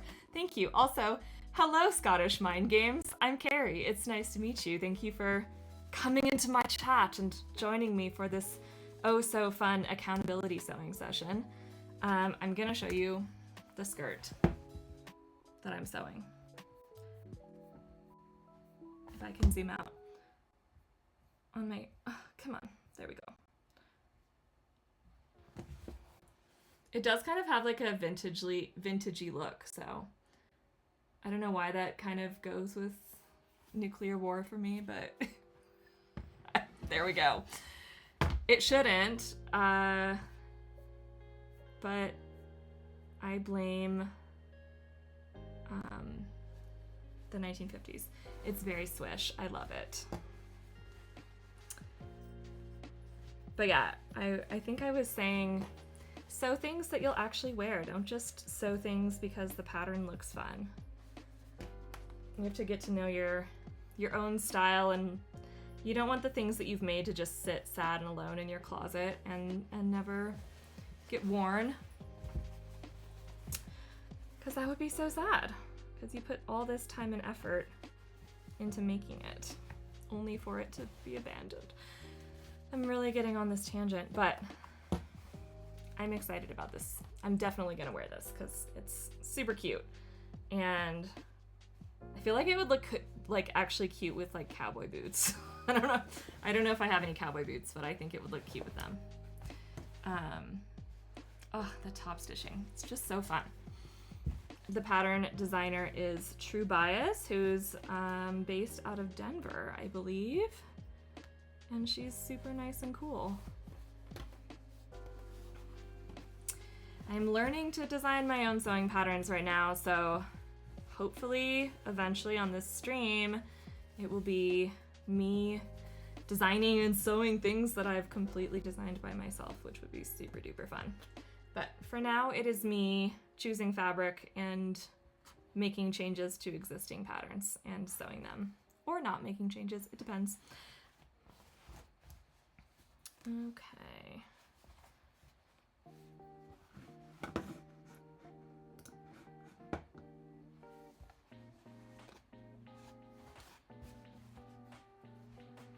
Does AI make patterns yet? Okay, here's the thing with AI and sewing patterns. I think it might, but the thing is that I don't trust them at all, because a good sewing pattern requires a lot of testing and kind of practical, in-person, three-dimensional trial and error. So I do not trust AI to make a sewing pattern that is going to actually be good. And the other thing that I really hate about AI, I could really go on about this. My husband he's an attorney now, but he used to be a software engineer, and he worked on some of the original kind of AI stuff. And what he always says is it's actually very, very stupid. Artificial intelligence is very stupid. It's basically like a massive search engine, and when it runs out of things to find, it will just make something up, even if it's bad or untrue.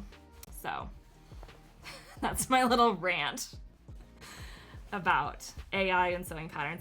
What I would like though is to be able to like put in like my measurements. If I could have AI like modify a pattern slightly for me, that would be really convenient. But yeah, if I were making a pattern to sell for other people to sew, it would definitely, I would want to be making that like with my own brain. Yeah. I'm really biased about AI, I'm sorry. You probably were not asking for like a massive rant about AI. Oh my gosh. Speaking of ranting about AI, I was at a conference this past weekend. Uh-oh. Is my stream down? No. Okay. I was at a conference this past weekend, and there were a lot of rants about AI. It was a psychology conference, and we were, yeah. I don't really need to get into that. Enough about AI. Back to sewing. Okay, I think I'm on my last pin. Oh, there's some really obnoxious leftover string from my temporary stitches right here, so I'm just gonna trim that off because it's annoying me. Get out of here. Out. Okay. All right, I am gonna sew this, and like I said earlier, I've overlapped this backside with the previous seam, and people used to rant a bit about the internet. Look at us now. Okay, that's a really, really good point. Yeah, now we're all like basically internet zombies. I don't know if that's a good thing or not. I don't know. Am I becoming old? It's quite possible. But I do love me the internet most of the time. I also hate the internet, so I don't think AI is going anywhere, that's for sure. And the internet certainly, hopefully isn't. Hopefully. I think it means the world changes around us whether we want to or not. That's so true. That's true. As a psychologist, I should be supporting that sentiment and talking about how we accept change, but instead I hath ranted. Okay, so I'm gonna do that stitch in the ditch thing now, where I'm gonna be stitching right in that previous seam ditch so that it will hide the evidence. Oh God, this fabric is very bulky. I'm having to significantly help my sewing machine along here.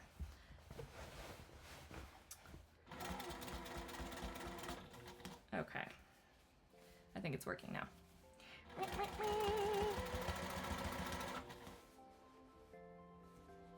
Scottish mind games. That's a really interesting username. How did you come up with that?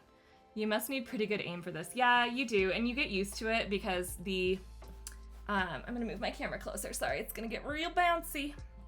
But the presser foot, this thing right here, the needle usually goes right down the center of it. So as long as you're kind of focusing right here with your eyes, it should go pretty well. The other thing is that you don't want to pull your fabric around too much because then it can get really askew. So yeah, also just taking it slow when you need to also helps. I still want to know how you got Scottish mind games though.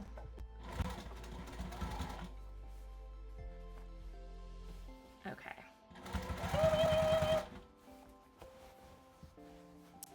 This is the really satisfying part. I know the camera's right in my face, but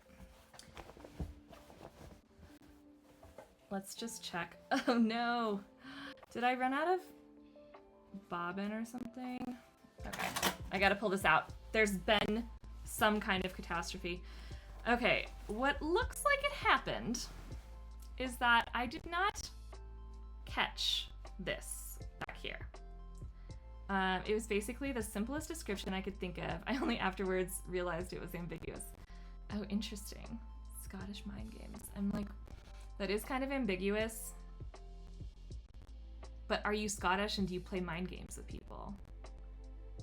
Anyway, I need to get back in here and make sure that I have this overlapped this time.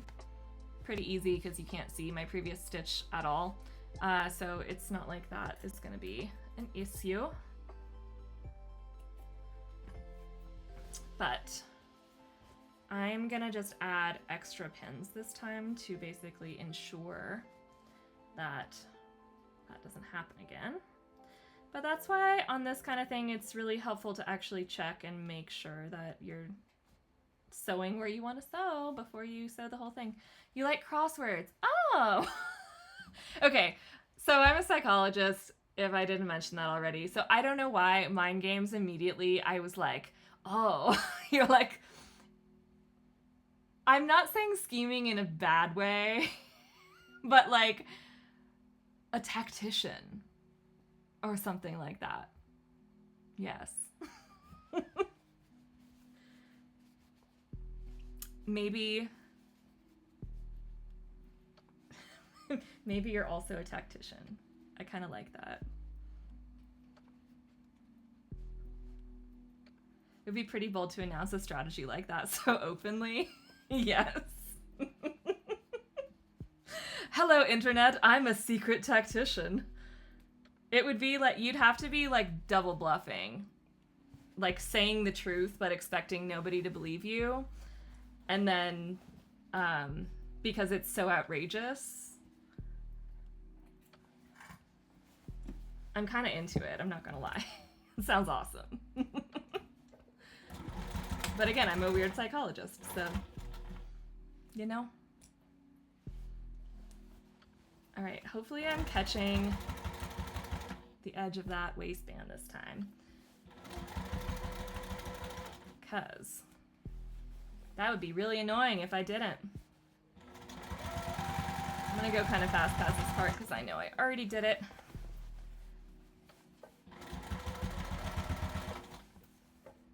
How are we doing over here? Did I get it this time? I got it! Yeah!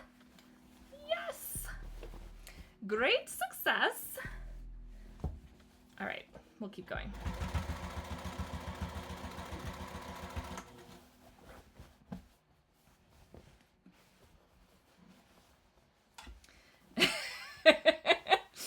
Somewhere Machiavelli is smiling. It's quite probable. Also, I never know how to say it because I only read it. Machiavelli.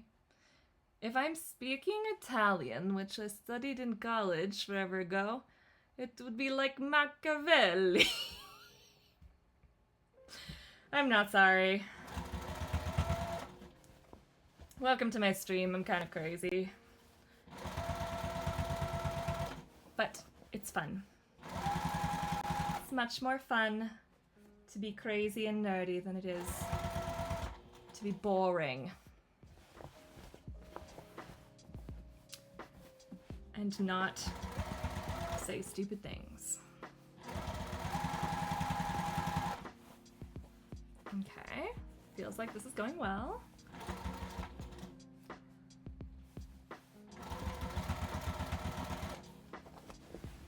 Gosh, this fabric really, like, this should have been, like, Carhartt pants.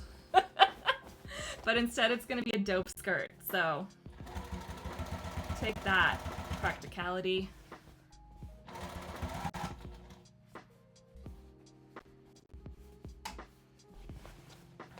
Ow. I have stabbed myself with a pin. Okay. I think this is going well.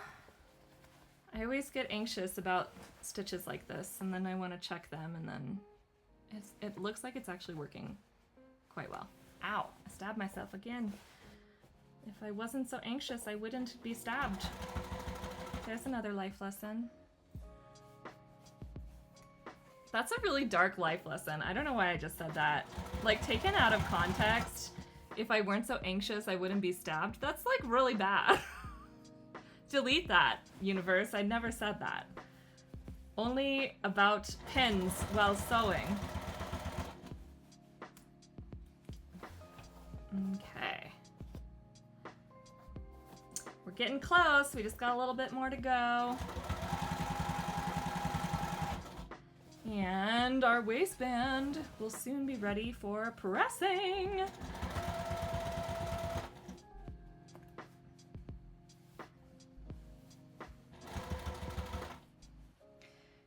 We've been on quite a journey together. Try on, switching, victim blaming. Yeah, I don't know. I get a little loopy sometimes when I'm sitting here and just sort of talking without thinking about what I'm gonna say, so hopefully that is entertaining and not horrifically obscene and insulting. But, Howling into the Abyss. Yes. Okay, so I'm starting a stream called Sewing After Dark. I feel like Howling into the Abyss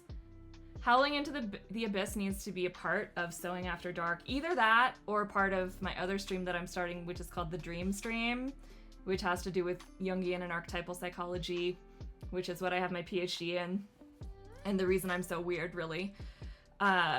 I mean, Howling into the Abyss, very, very archetypal psychology, I have to say. Like, very catharsis. Very, getting in touch with your instincts. Oh boy. I think you might be confusing cause and effect. Yeah. Let's be real. I got a PhD in Jungian and archetypal psychology because I was weird already. Weird for life. I'm sure we all had really horrible nicknames in middle school, but I'm actually kind of proud of mine because it was Scary Kerry, and I just never really found that insulting. I found that invigorating and hilarious. I'm really nice. Like, I don't know why it was Scary Kerry. Different strokes for different folks. It's true. Okay. I only missed a little bit here on the end, so it seems like these ends, because they're really thick in here, because this fabric is so thick, they kind of like to get askew a little bit. So this is the one that isn't going to be overlapping. And I think what I might do is I might just sew it from this side, because it's not going to be visible from the outside. So if I do a little stitch that shows through all the layers, it's not going to be the biggest deal in the world. Let's see if I can even get through all these layers with this needle. Oh, I'm very impressed, needle. Good job. Okay. Yeah, I don't really care about that being visible, because it won't be visible on the outside of the skirt, because this is the inside of the zipper fly. So get out of here, strings. I hate you. Yeah, let's double check the rest of the waistband and make sure it is sewn on and nothing went horribly wrong. Looks like we're doing well so far. Man, I really cut it close right there. This is probably the outcome, the fact that I was cutting it close is probably the outcome of me not being very obsessive about how much I pressed the back of this under when I was pressing that, because I tend to get a little bit guesstimate-y on those things, and sometimes it gets a little funky. So the same thing happened right here where, focus, there we go. So it's sewn down really nicely here, but still right here on this part where it's very thick, it didn't catch this edge right here. So this is the side that is going to be showing on the outside. So I don't know if I really want to make that show. So what I'm gonna try to do is bully it into working. Stitch in haste, regret at leisure. Yeah, I'm a hasty stitcher. Hasty, hasty, hasty. I always tell my students, do what I say, not what I do. But also, don't be afraid to make mistakes, because it really doesn't matter. Life goes on. And you can always take a stitch out if you really need to. All right, how do I want to do this?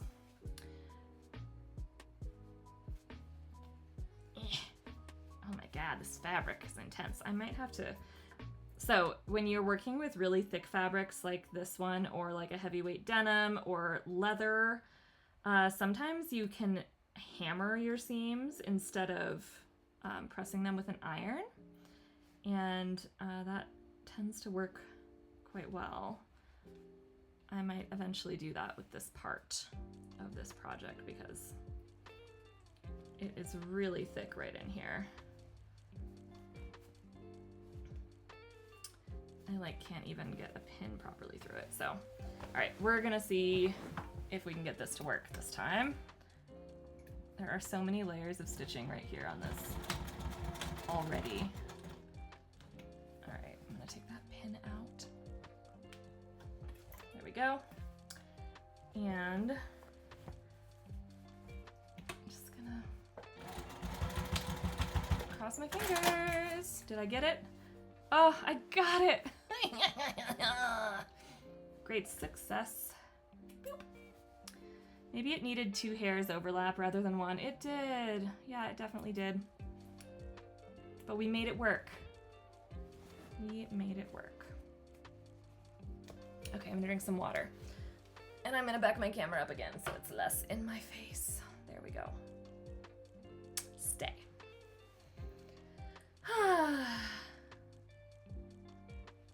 Water. Water is good.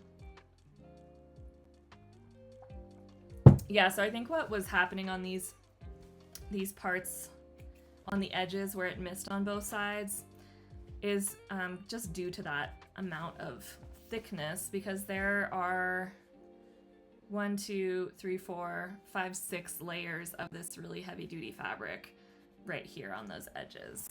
And therefore they're prone to slipping because there's more of a, like a gradient, a big bump basically. All right. I'm gonna check in with our instructions. I have stitched in thy ditch. Pants, no, these aren't pants, this is a skirt. Starting at the center back, edge stitch the entire waistband at 1/8 of an inch from the finished edge, pivoting at the corners. We get to use the pretty top stitching thread again. All right, so this one looks like it wants to use one of those big old hook and eye closures. I don't know if I have any of those. It might end up being a button. Or maybe I just won't put the closure on today because I bet that actually will look really nice. And then after that, we're going to fold the bottom raw edge up 1/4 inch, and then one more time up 3/4 of an inch. Oh, view B. Okay, I guess on the other view, the one that I'm doing, it says 1/4 inch and 1/4 inch, so it has a thinner hem on the, let's go back up here. Okay, so on like the pencil skirty version, is it showing up? Anyways, the hem down here is thicker. And then on the flowy skirt version, it's a thinner hem. So, yeah. Not trust the reliability of such flimsy fixings. You know? Yeah. Do you mean this part? Or do you mean the hem at the bottom? Also, what was I doing? ADHD moment, lost my train of thought, going back to my instructions. Okay, I'm top stitching the top of the waistband, the hook thing. Oh, yes. Yeah, I don't know about that hook thing.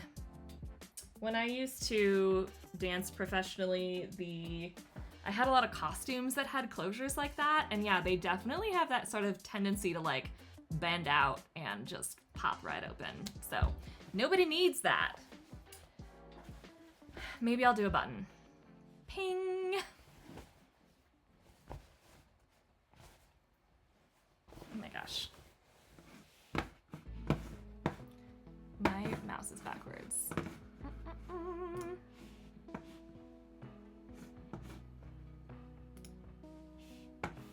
Okay.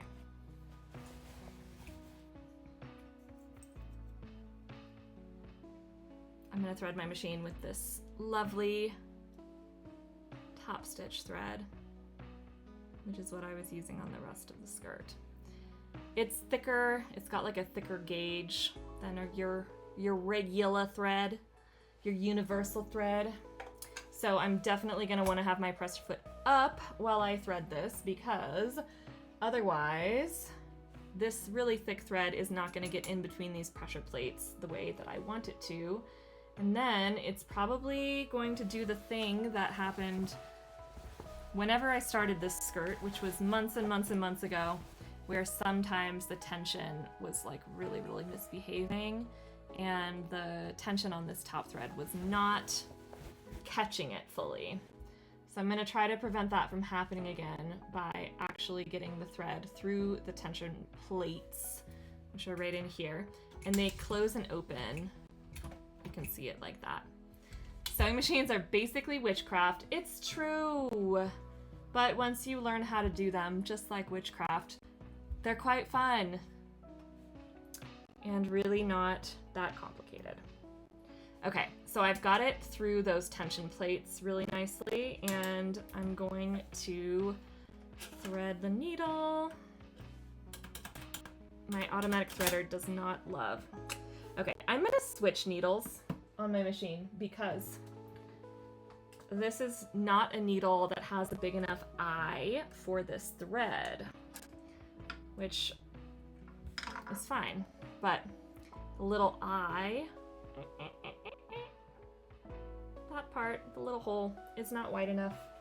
So I'm gonna get my handy dandy thing full of different sewing machine needles because I'm a nerd, and I'm gonna figure out what is this? What kind of needle have I been sewing this whole skirt with? It would be really funny if I've been accidentally sewing this with a leather needle. Okay, it looks like this is a size 14, so it's actually not that small of a needle. 14. I'm gonna grab a top stitching specific needle, so that just means it has a little bit more, it has a bit of a wider eye of the needle. And I'm also gonna do it in a slightly bigger size because it's a little heavier duty and it'll work a little bit better with my fabric here, which is quite dense. It's like Carhartt fabric, except nicer and really soft. Okay. Yeah, that should do. That'll do, pig. Babe reference. Anybody? Okay. I don't know what this needle is that's just sticking in the top of my pincushion, unlabeled. Funny story about this pincushion. So there's like a bunch of little tiny pins holding down the top of the tomato. The reason is I used to have all of these pins in here.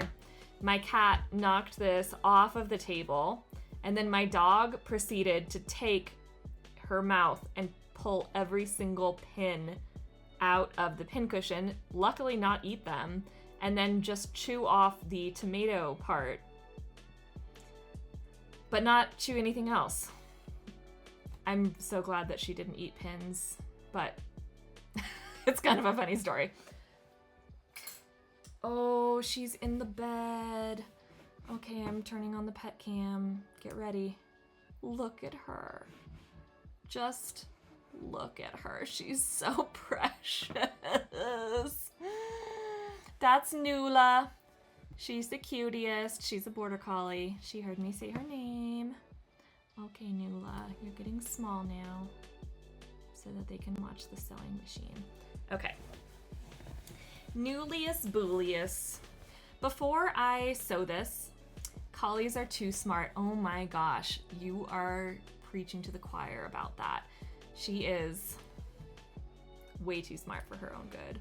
Yeah, that's the girl who pulled all the pins out of the pincushion, one by one, like little porcupine quills, scattered them all over the living room carpet, and then chewed up the pincushion. My good girl. We also have a corgi, and oh my god, he's a corgi cattle dog mix. Which are called cowboy corgis apparently, which is ridiculous. But I'm gonna switch over to the pressing camera while I talk. The little corgi man, he might even be smarter than the border collie, which is ridiculous. But he really they're both super emotionally sensitive and like they can tell if you're lying to them about something and trying to trick them into doing what you want. They're not here for it.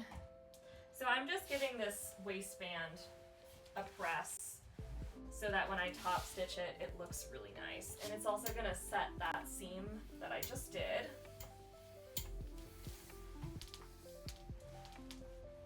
I have a gravity-fed steam iron, so this tube connects up to like an IV thing, basically, that has a bunch of water in it, and it just never runs out of steam. It's pretty great. I'm obsessed with it.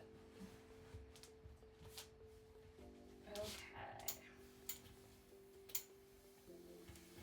I'm gonna give a little extra press to those super thick parts on the front center seams. There we go. I don't even think I need to hammer those. I think they're pretty good. Back to the sewing machine we go. That is an industrial ironing setup. Yes, yes it is. Your girl's a nerd. She's got the nerdy sewing stuff. I do have an industrial leather sewing machine behind me, actually. I'm gonna see if that'll show up. It's right there. It's so pretty. It's huge. It's like 4 times the size of a regular sewing machine, which is very fun. Okay, let's top stitch this waistband. My headphones are at the point where they're falling out of my ears. Okay. I'm gonna drink some water.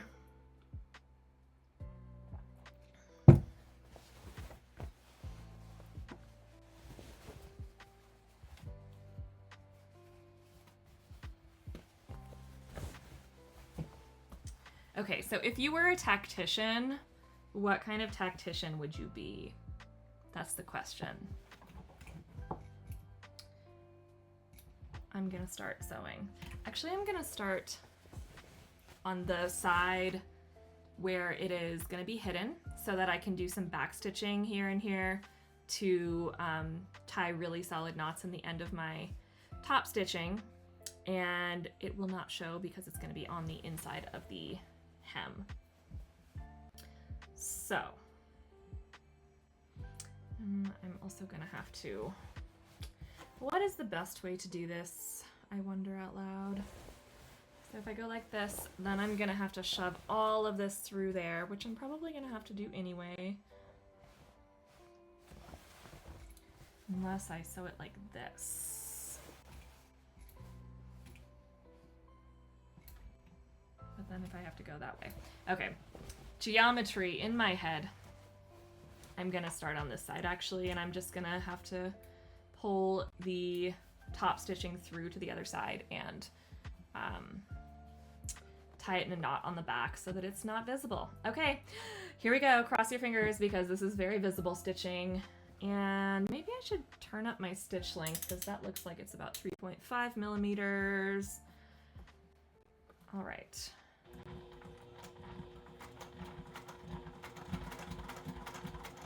Let's see how it's looking. Oh, am I out of bobbin? No, it was just skipping stitches. Damn it! Why did I take it out? Okay, so what happened is it skipped a couple of stitches on the first area because it was too thick, and I thought that I was out of bobbin thread, but I was not, alas.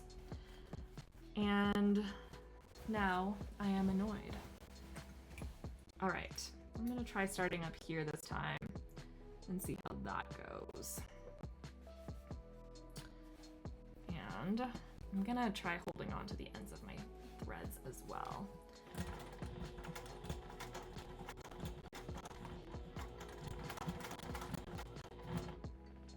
Okay, that seems to have worked, but I didn't go far enough down. So I'm gonna go one more stitch. Now I'm gonna do my top stitching. So I'm basically doing a giant rectangle around every single edge of this waistband here.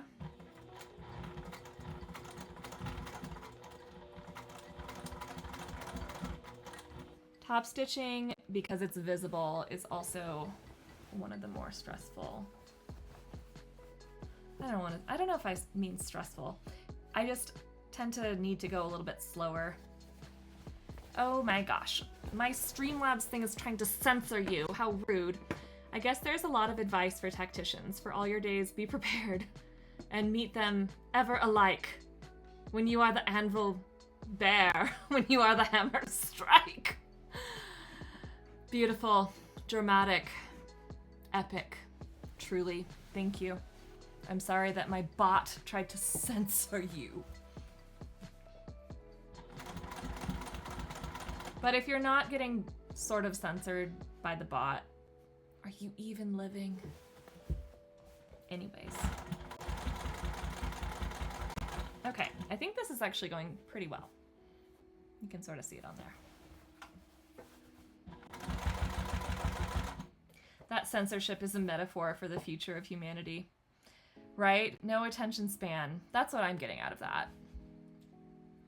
Only 5 words is all you're allowed to speak from here on. Just kidding. Please send essays. I will read them out loud, dramatically.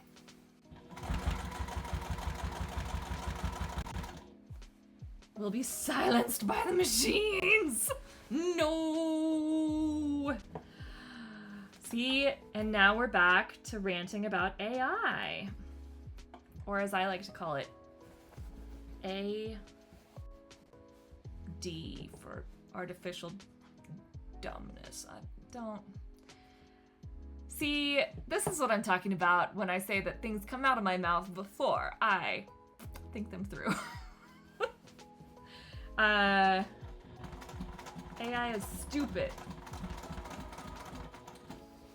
We'll all be watched over by machines of loving grace. Loving grace. That sounds very ominous. Very ominous. Okay, I think this is going well. It's looking really good. Let's see how it looks from the back.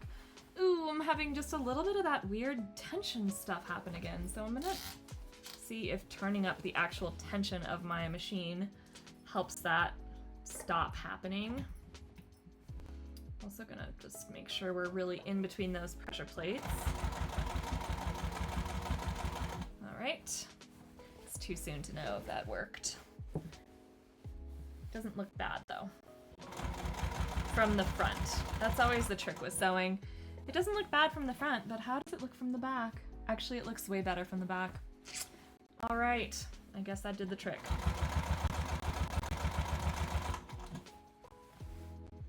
Nope, it's doing it again. Oh well, oh well. I think maybe it just really needs help getting in those pressure plates.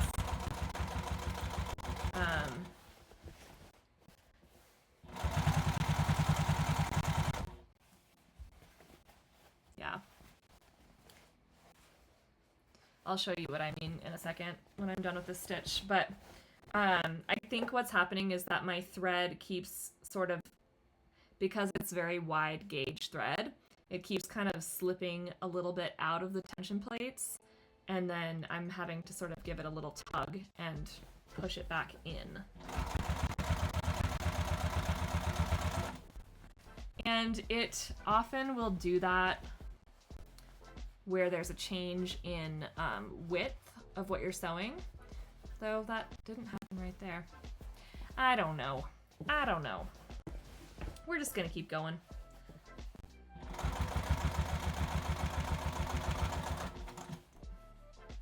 I think it's going well.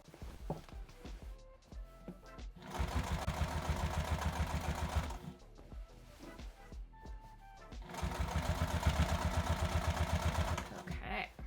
It's looking so good.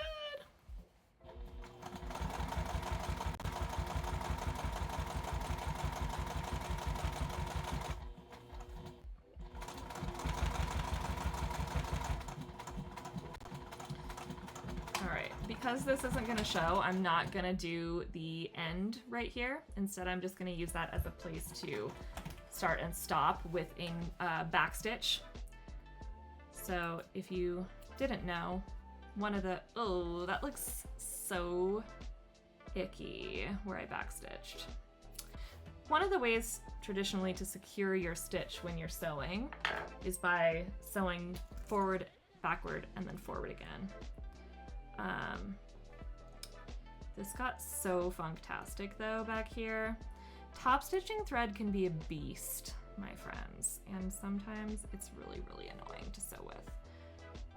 So, I don't know. I'm just gonna trim this off. Screw it. It's good enough. If it comes unstitched, I will just stitch it again.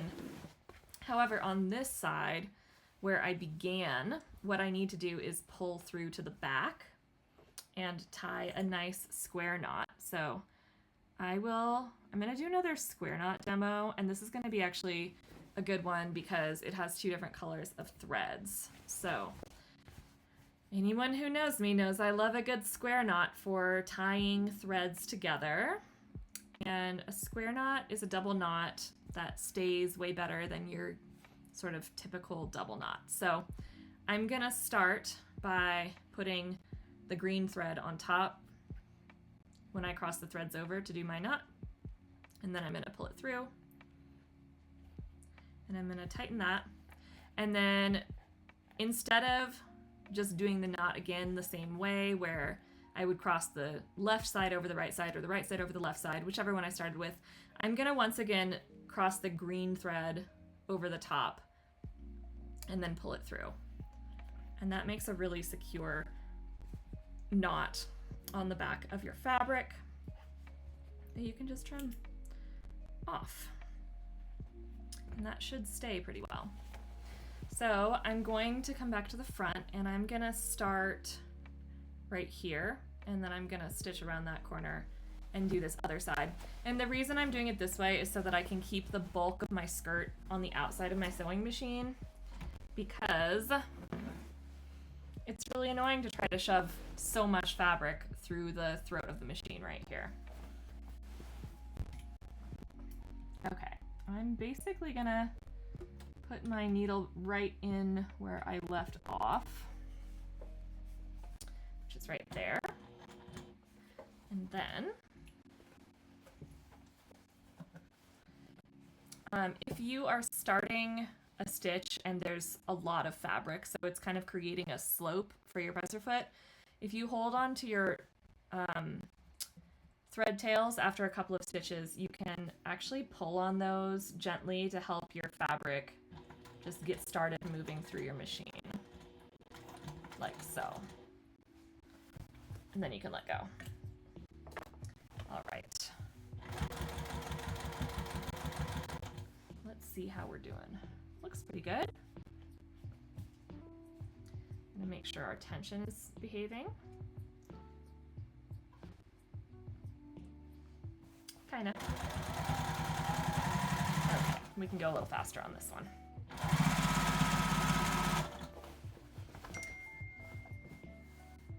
Ooh, I just got a spam text message about Coinbase. Gotta love those. I don't know about you all, but I went through a phase of really enjoying spam text messages because you can really mess with them and have just like really absurd conversations. Like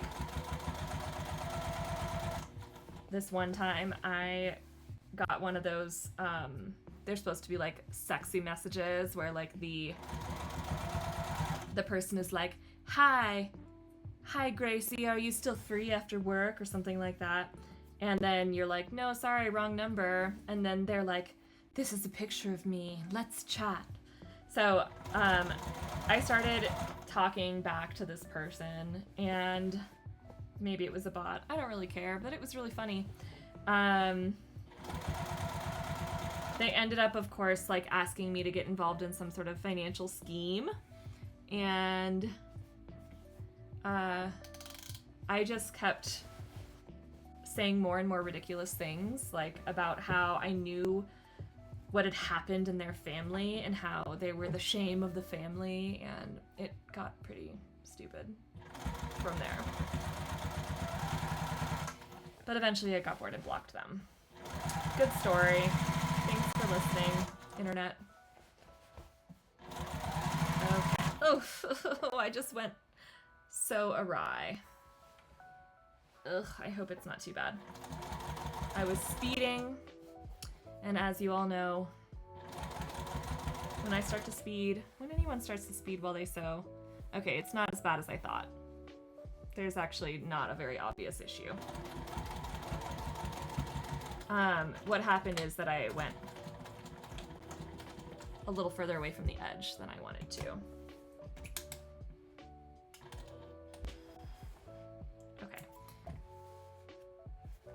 Okay, I don't think I need to pull through there. I expect if scammers were the sort of people to be moved by shame, they probably would have a different career. It's true, and I think that shaming scammers, just like forgiving people for doing you wrong, has to be for you, you know? It has to be for your own amusement and forgiveness for your own soul.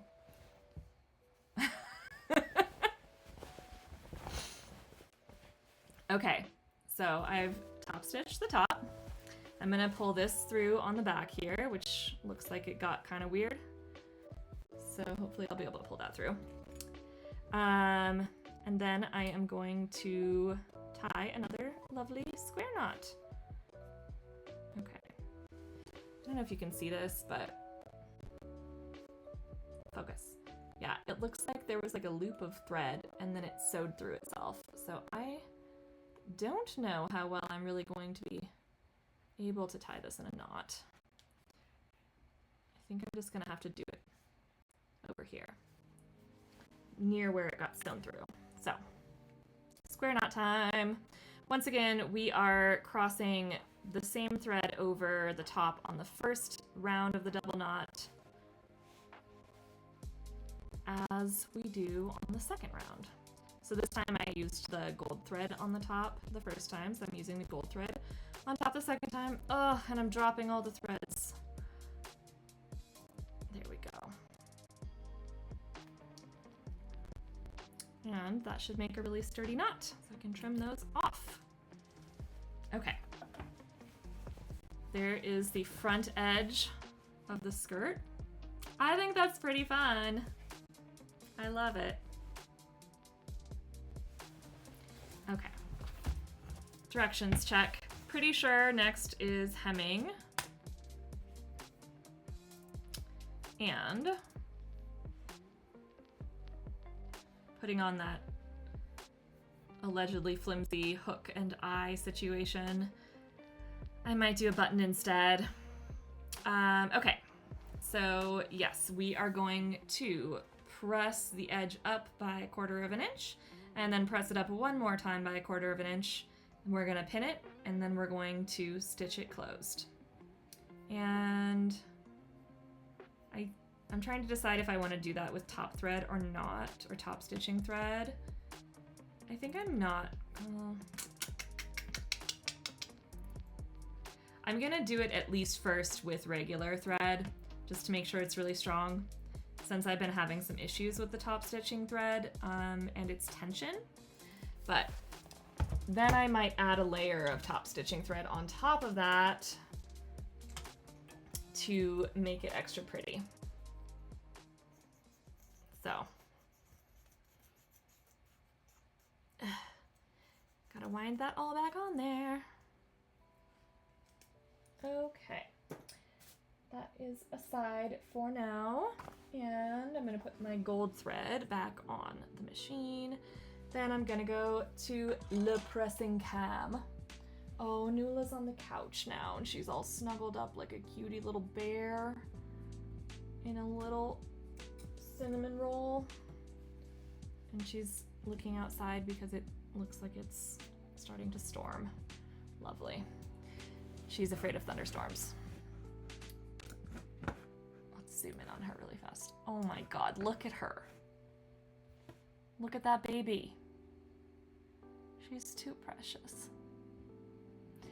I've said this on previous streams, but the pet cam is really for me because I like to spy on my animals because they're so cute. All right, to the pressing cam. I've like okay, I need to finish rethreading my machine first. I have ADHD. Have I mentioned that? Okay. Bum bum ba-dum. Press time.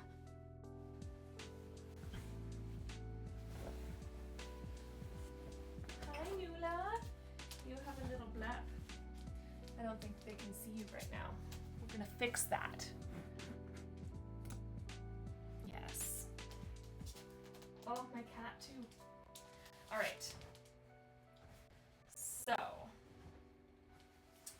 I'm noticing that I have a couple of these little areas where my pieces weren't quite exactly even, so I'm gonna just trim those now so that it's just easy peasy when I am pressing them. You want to kind of slope inwards when you're doing something like this so there are no kind of abrupt changes in the edge. So it doesn't go meh, meh.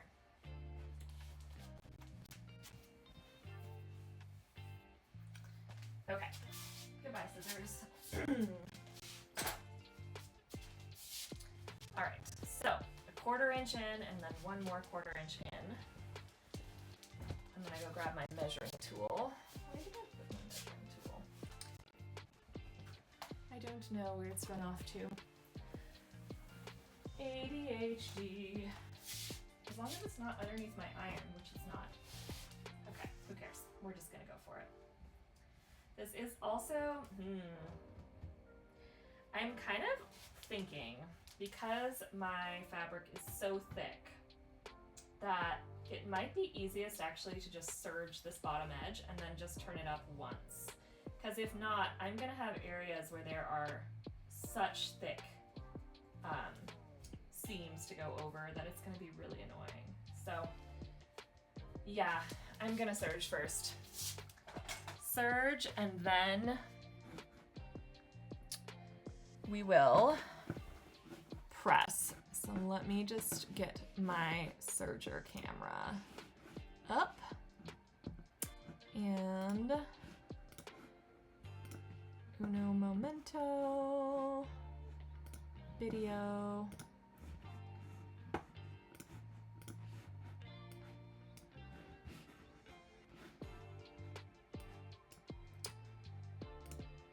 Why you no behave video. There we go. Okay. Swing over to the serger. And a little bit down. Alright, I go grab project. I need you there. Project. Meet. Oh, okay. So, because we're going in a big circle, I'm just gonna kind of slope in here, and then I'm just gonna serge around that whole bottom edge and cut off all of these obnoxious little frayed bits. Make it nice and easy to press.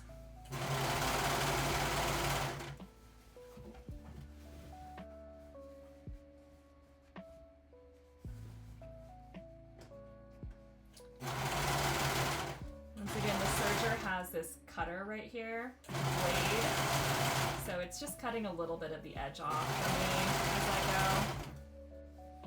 go. It's actually handling this thick fabric really well. I did not expect that. I think my serger blade is getting dull. Also, I usually have like a little tray right here to catch all these bits that are falling off. I don't know where it went.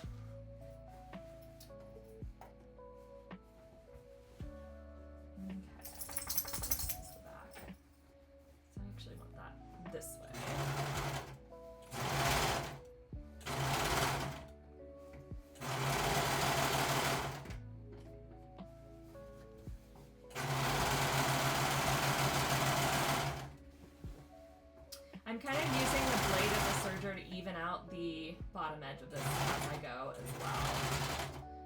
It didn't like that. I just tried to cut off part of a seam and it was really thick.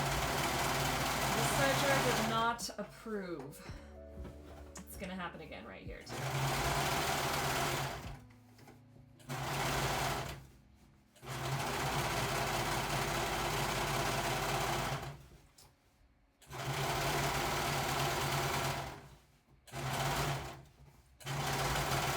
Okay, we're getting there. We're almost to the other, to where I started, which looks okay. I think I mentioned this already, but I'm getting all of my machines serviced on Thursday. I'm pretty excited about it because it's going to just make them run a little bit smoother. It's important to have them regularly maintained, just to keep them running nice and smoothly. I'm gonna trim this bit off. Okay. Right. We have gone in a full circle. I'm just gonna do a little quality control check here. Okay, I think this is looking good. I don't know where those strings came from. Looking good, looking good. I'm dropping stuff all over the floor. Ugh, gross. Back to quality control. That's looking good. That got funky, but it looks fine. Okay. To the pressing station.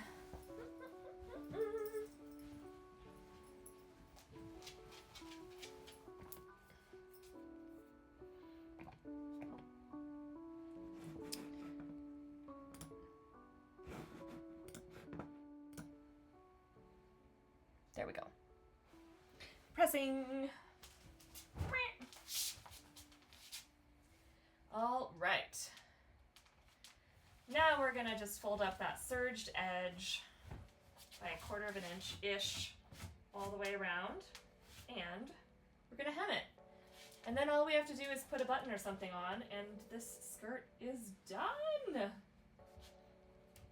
Okay, so this is a slightly curved hem, so it might give us a little bit of attitude as we go, but we're gonna bear with that, and it's gonna be fine. The reason it gives attitude is that this bottom edge is slightly wider than where we're folding it into, so it's just gonna get a little bumpy in here, and that's fine. With a little extra steam, we will make it work. All right. Just making sure my camera's seeing this. Yes, it is. Eula is not on the couch anymore though, so we will make the pet cam sadly go away.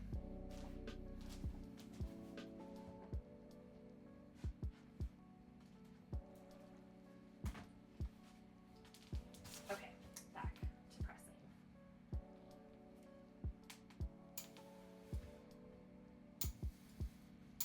So I'm totally guesstimating the distance, but I'm just basically trying to keep it pretty even.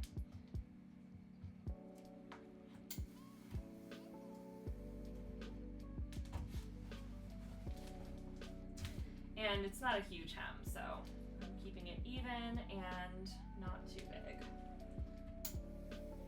This measurement part doesn't matter too much, particularly on a skirt like this where I'm not trying to get it to hit at a very specific length on my body. I'm more just trying to make the hem look half decent.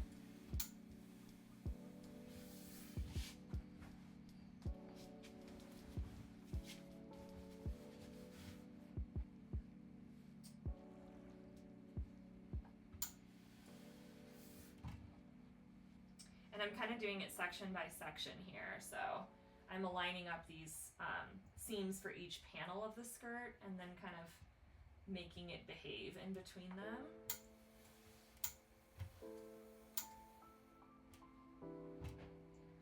And then if it doesn't, while it's still kind of steamy, it is hot, but you can sort of rearrange it a little bit and then give it another press. Looks good.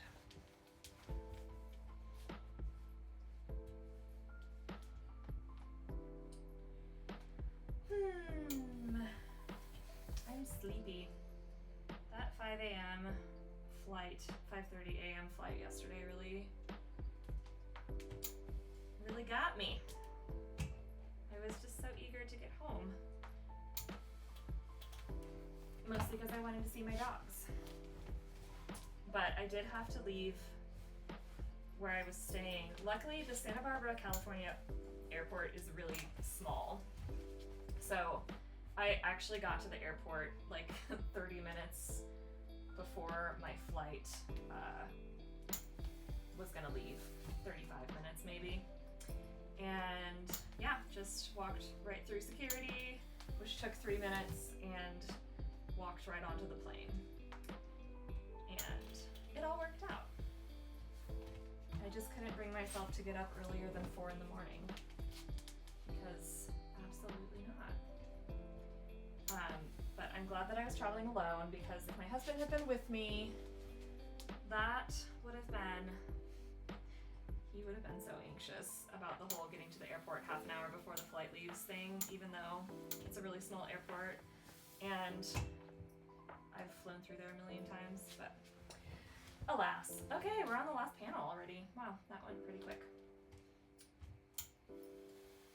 These panels were actually really helpful for the curved seam part. I think it's because they let me line up at regular intervals so that it didn't start getting really diagonal because of that difference in the width here and the width where I'm trying to press it to. That's a good thing to remember for the future. All right, I'm just gonna go and sew this down, and then I think I'm gonna do a layer of top stitching on top of it as well so that it has that nice finished look. Back to the computer. All's well that ends well. It's true sewing. Ugh, my stupid thing's not working. There we go.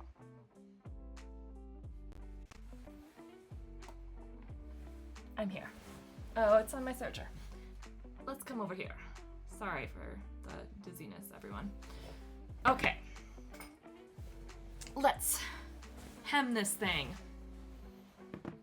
So, I'm trying to decide if I want to switch my bobbin out or if I want to hem it from the top. I'm going to hem it from the top because these little teethies underneath the presser foot here, they will pull the fabric that's on the bottom a little bit faster through than the fabric that is on the top. So, because this is a little bit wrinkled up because of that curved hem, I'm gonna put it on the bottom, and it's gonna just help correct that little issue of the unevenness of the fabrics. So here goes. I'm gonna pretty much sew this at 1/4 inch to keep it steady. All right. Oh, and I need to turn my stitch length back to 2.5 because I turned it up for the top stitching. Basically, it would be fine if I sewed it at 3.5, but 2.5 is a little bit stronger. And why not keep consistent, especially with such a thick fabric?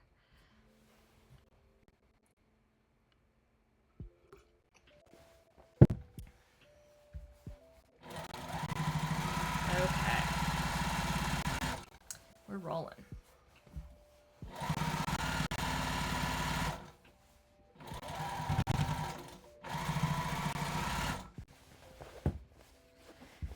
I feel like I'm not as talkative as I usually am. Probably because I'm a zombie today. I got home early yesterday, but the day was a bit of a loss. Not really, I just rested, but I wasn't super functional all day. I just read on the couch literally all day, which was amazing. Maybe I should give myself excuses to read on the couch all day more often. But yeah, I was like, I'm streaming today. Maybe I should make my hair look good. No. Why? So didn't do that. The laziness is real. Okay. Making progress. Curls are great. They really are. I know, right? Like, this is like day 4 curls for my curly people out there. They're not looking the best, but they're good enough and nobody knows. So, it's so nice to be able to go to a conference and wash your hair and style it the first day of the conference or the day before. And then if you're presenting on the 2nd or 3rd day, it still looks fine. That's what I did this weekend. It was great.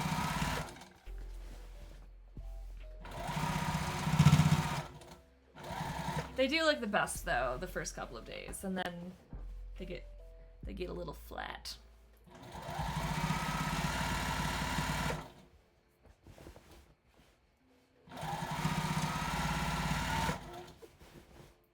All right. Oh, we got stuck. There was a thick seam and my machine didn't want to go over it. But we made it. We made it through.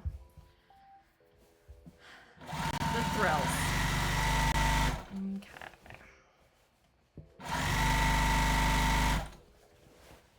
I'm so excited for Accountability Day sewing. It's like I'm actually finishing something. Last time I streamed, I did everything start to finish in one day. It was really fun. It was a wrap dress. But damn, that was a 10-hour day of streaming and sewing, and it was a lot. I don't know. I don't know about that. It was fun, though. I actually had a really great time. But it was kind of a marathon. Okay, I've gotten back to where I started. Now, I think what I'm gonna do is just go right on top of that stitch with a top stitch. So, I'm gonna change out my thread. And I'm gonna do it. I'm gonna drop my thread on the floor.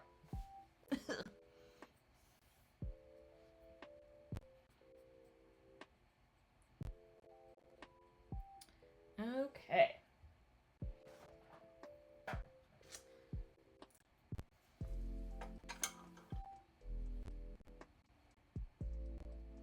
Back to our thick blue thread.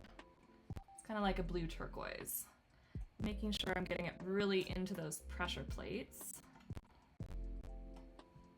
so that it doesn't do the weird tension thing it was doing earlier. Might still do it, who knows? Okay. Man, I hope I have enough to show you how much thread I have left on this spool. It's not very much. I hope I have enough to get around the whole bottom of this skirt. If I don't, I will just take it out and leave it with the gold thread. So, hopefully I won't have to do that. That would be annoying. Because I don't have any more of that thread. I do have other sort of turquoisey thread, but it's not the same color, and that would be weird. Stitch length up.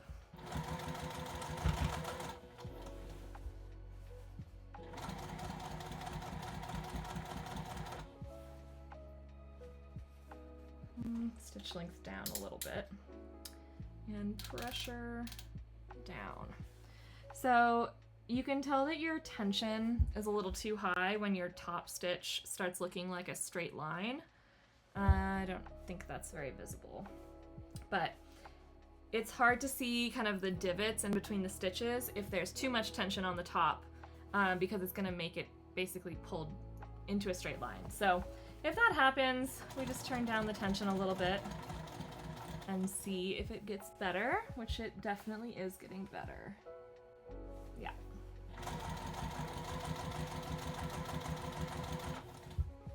Oh, that's getting so much better. Okay. Hopefully wherever that was on the back of the skirt, but if my luck is in today, it's probably like front and center, but I don't think it looks that bad. If I have enough thread left, by the time I get back to this part, I might redo just those stitches. But we'll see, it's a gamble.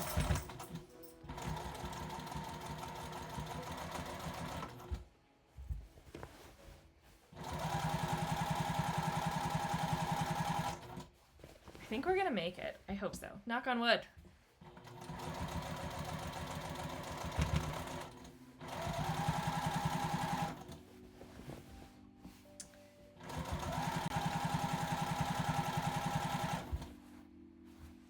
Gosh, please last. I feel like you all need to be in on this thread gamble situation. Okay, here's the spool of thread. We're seeing if it runs out by the time I finish this hem. I hope it doesn't. It's gonna be close.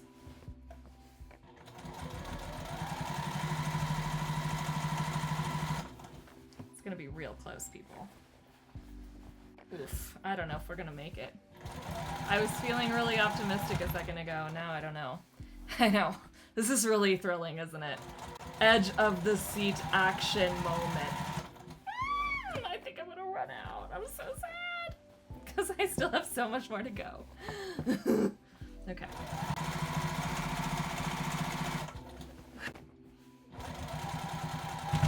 This is the sewing live action that people are here for. Oh my god, it's getting so low.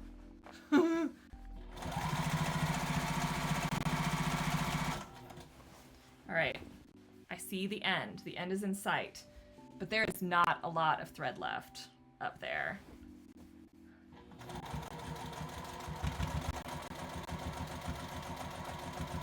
Oh my god.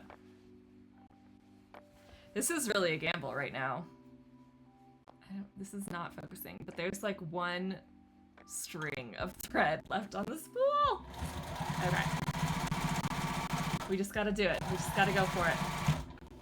Oh my god. So close. Ah! Okay, this is the end point. And it is about to be the end of the spool. The actual end. But I'm hoping that the amount of thread that is between the spool and the tension plate is enough to get from here to here. Yeah, it is going to be. I think I might have enough to get, oh no, to redo a little bit of this part. Oh god. All right, it just came off the spool right here, so I'm gonna just hold on to that. And I'm gonna get risky and take some of these previous stitches out, because I'm a fool. A fool of a took. Ah, come out. Ugh, don't come out. There we go. All right. Just how far do I go though? I just want to get the ones out that look really bad. I feel like I shouldn't go more than just a few, like an inch or two. Oh, this is getting real risky. All right, I'm gonna go to there. I've unpicked to here. I think I have enough thread. We're about to find out. Here's the end of the thread. Yes. So I'm overlapping the old stitches a little bit, and then I'm just gonna pull it out. Oh, I still had a little thread left. This is all the thread that was left on that. I just unthreaded my machine. Goodbye, thread.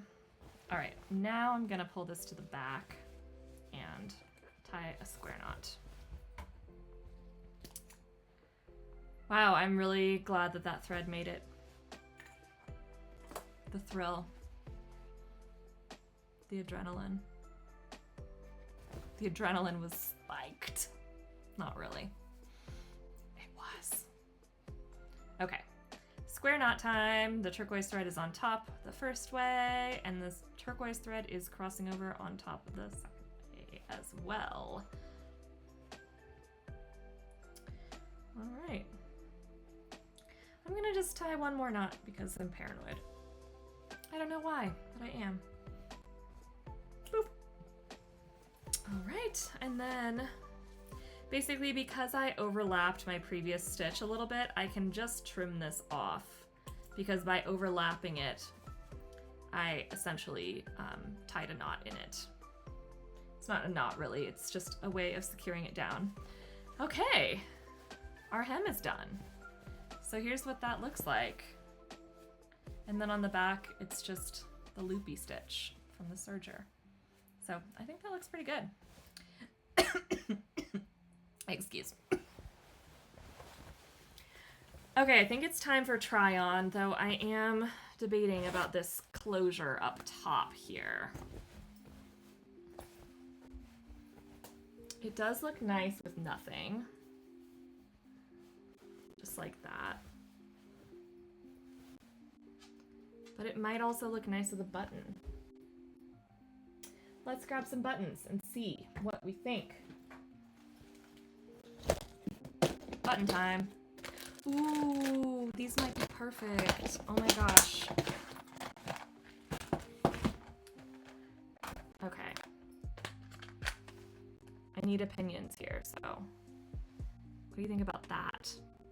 Cutie button with like the sun and the moon. I think that would look really cute.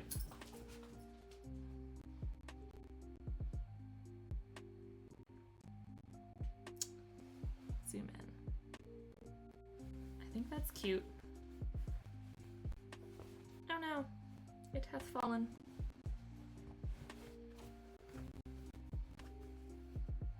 Okay, so that's right there.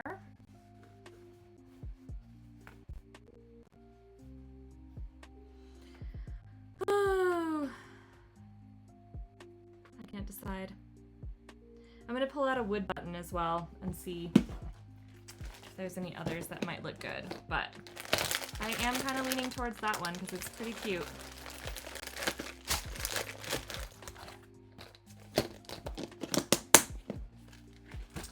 I will have to sew a buttonhole though, which is not my favorite thing in the world.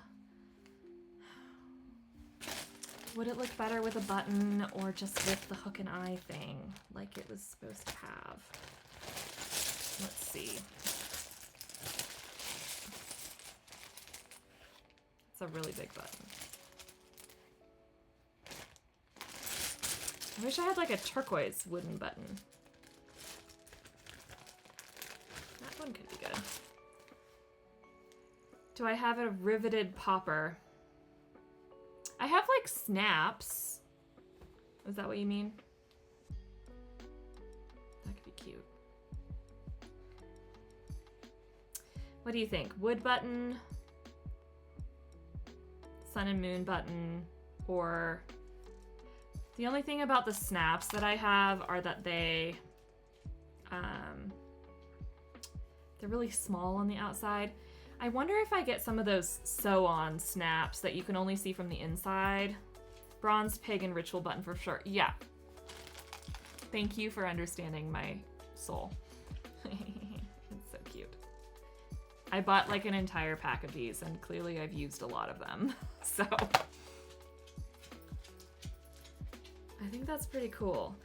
I just can't decide if I want there to be anything on the outside or if it's cute with it just... I've seen the Wicker Man. Oh, hush. We're not all like that. Some of us are nice pagans. Okay. Just, I kind of like it like that. Oh, hi, Nuala. My dog has come next to my chair. I don't know. What do you think? Nothing showing on the outside? I could sew a snap onto this side that would be invisible, or the bronze pagan ritual button.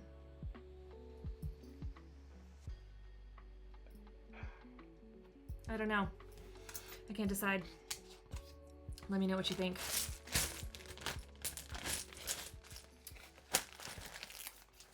in the meantime, I am going to put my buttons away that I'm definitely not using. And then I'm going to try on the skirt.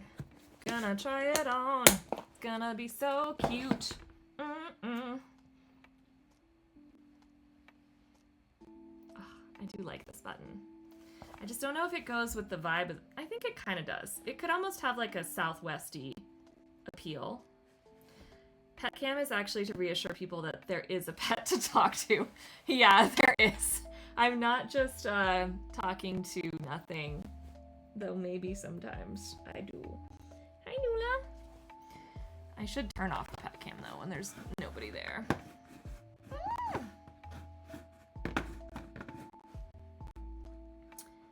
Okay.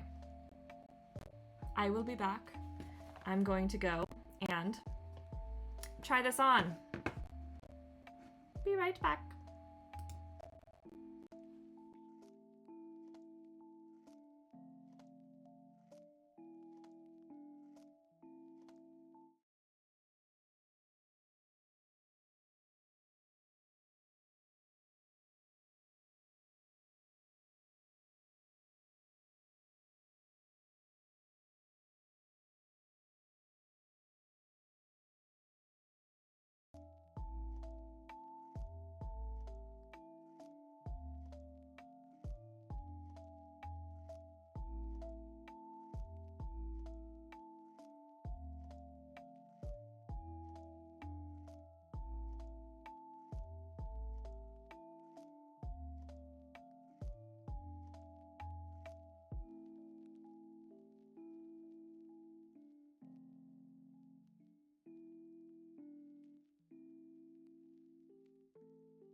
Hello, we're back. I have the skirt on, but my cat wanted to say hi.